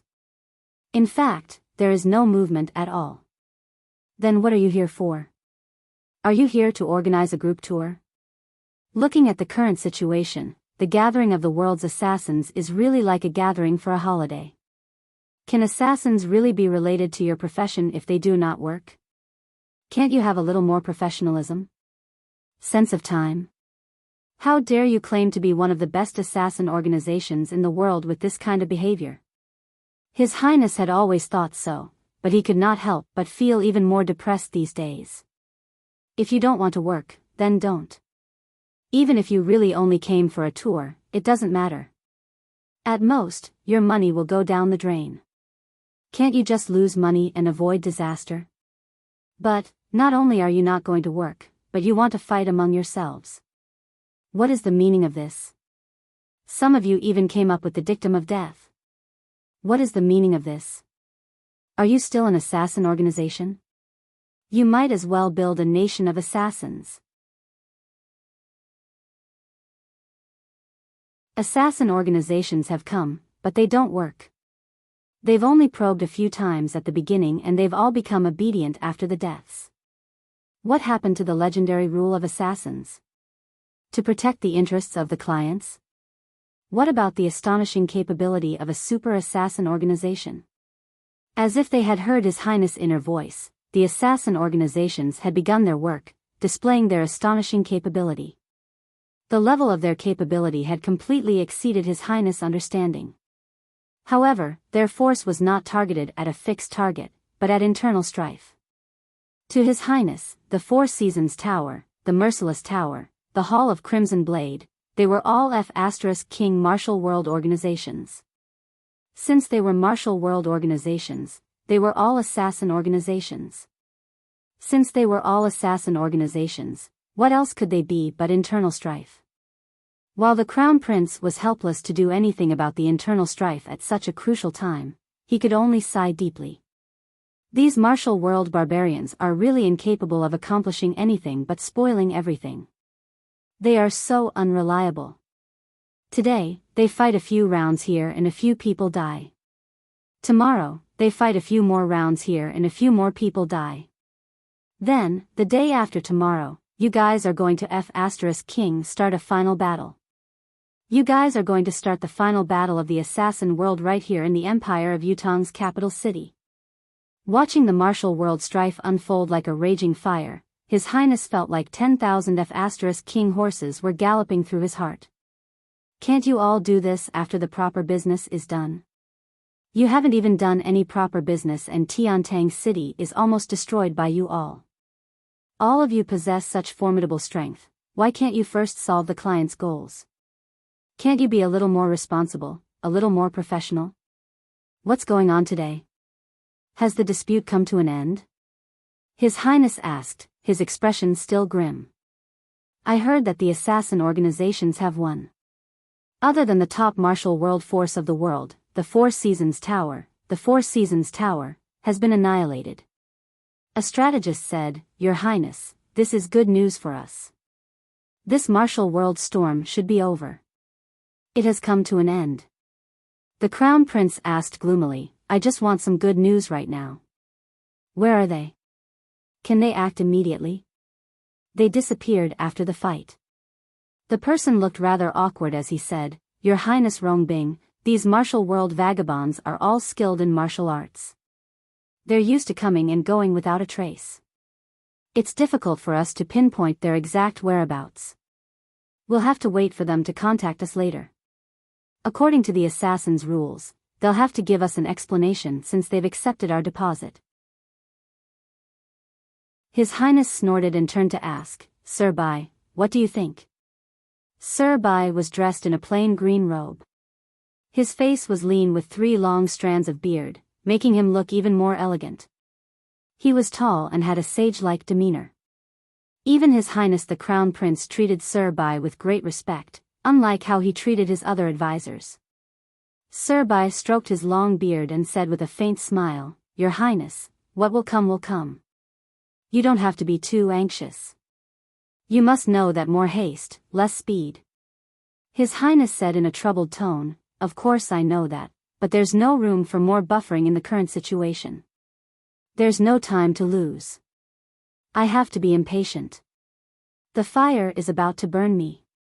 Just yesterday, those brats also started to fan the flames, and the seeds were pointed directly at me. Empress Mother was still protecting me before, but now, she called me into the palace. Other than scolding me, warning me, and talking about brotherly love, she didn't say anything else. The way she looked at me was full of resentment. If it were not for his image, His Highness really wanted to narrate the story in tears and snot. Sir Bai smiled warmly. These are merely trivial matters. They're far from being able to shake Your Highness' foundation. Your Highness, you really don't have to be too anxious. Being too impatient will only give others something to use against you. That's what it means to say, more haste, less speed. He thought about it and said, His Majesty the Emperor has set his sights on that child, Yu Qiankuan. Everyone can see this and know it very well. It can even be said that there are only 2 people who have the chance and the right to inherit the throne at the moment. It's His Highness the Crown Prince and the eldest prince's posthumous son who popped out of nowhere. However, His Highness the Crown Prince's status in the East Palace has been established. This is the true advantage. Although Yu Qiankuan is in the Emperor's heart, he's still young. To grow to the point where he can control the imperial court, he still needs a lot of guidance and a long period of training. Sir Bai said, before that moment arrives, no matter how much His Majesty likes the Crown Prince, he won't act recklessly. Therefore, it's impossible for His Majesty to abdicate the Crown Prince's position as the Crown Prince of the East Palace. The inheritance of the throne is of great importance. There are too many uncertainties in a child's growth process. Besides, no one can tell how far he'll grow in the future. Therefore, even if it's the fastest speed and the age at which a person's nature can be seen, he'll need to be at least 11 or 12 years old. In other words, His Highness the Crown Prince has at least 7 to 8 years of leeway. In these 7 to 8 years of buffer time, no matter how displeased His Majesty is with His Highness, he won't act rashly. There are countless opportunities and countless methods that can be used within these 7 to 8 years. Therefore, there's still plenty of time to play the game. There's no need to act rashly. More haste, less speed. Sir Bai's explanation made the Crown Prince's expression lighten up slowly.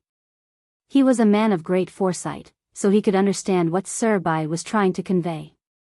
The latter was actually reminding him that he had acted too hastily in looking for assassins. Not only was his effort futile, but it had also given those with ulterior motives a chance to mess with him. However, he did not say it directly, but used a tactful method to point out the problem. It was the method of a wise man. Just as Sir Bai had said, Yu Qianquan still needed a long period of growth to be a threat to the Crown Prince. The Crown Prince still had plenty of time to deal with him. There was no need to be impatient and give others something to use against him. He had been too rash. Now that he's here, we can't just do nothing, can we?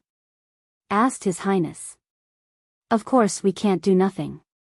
Sir Bai was confident.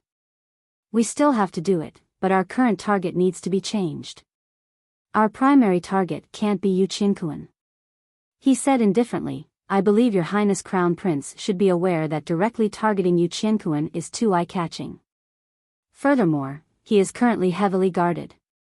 If you rashly attacked him, it would be equivalent to reminding His Majesty the Emperor to increase his protection.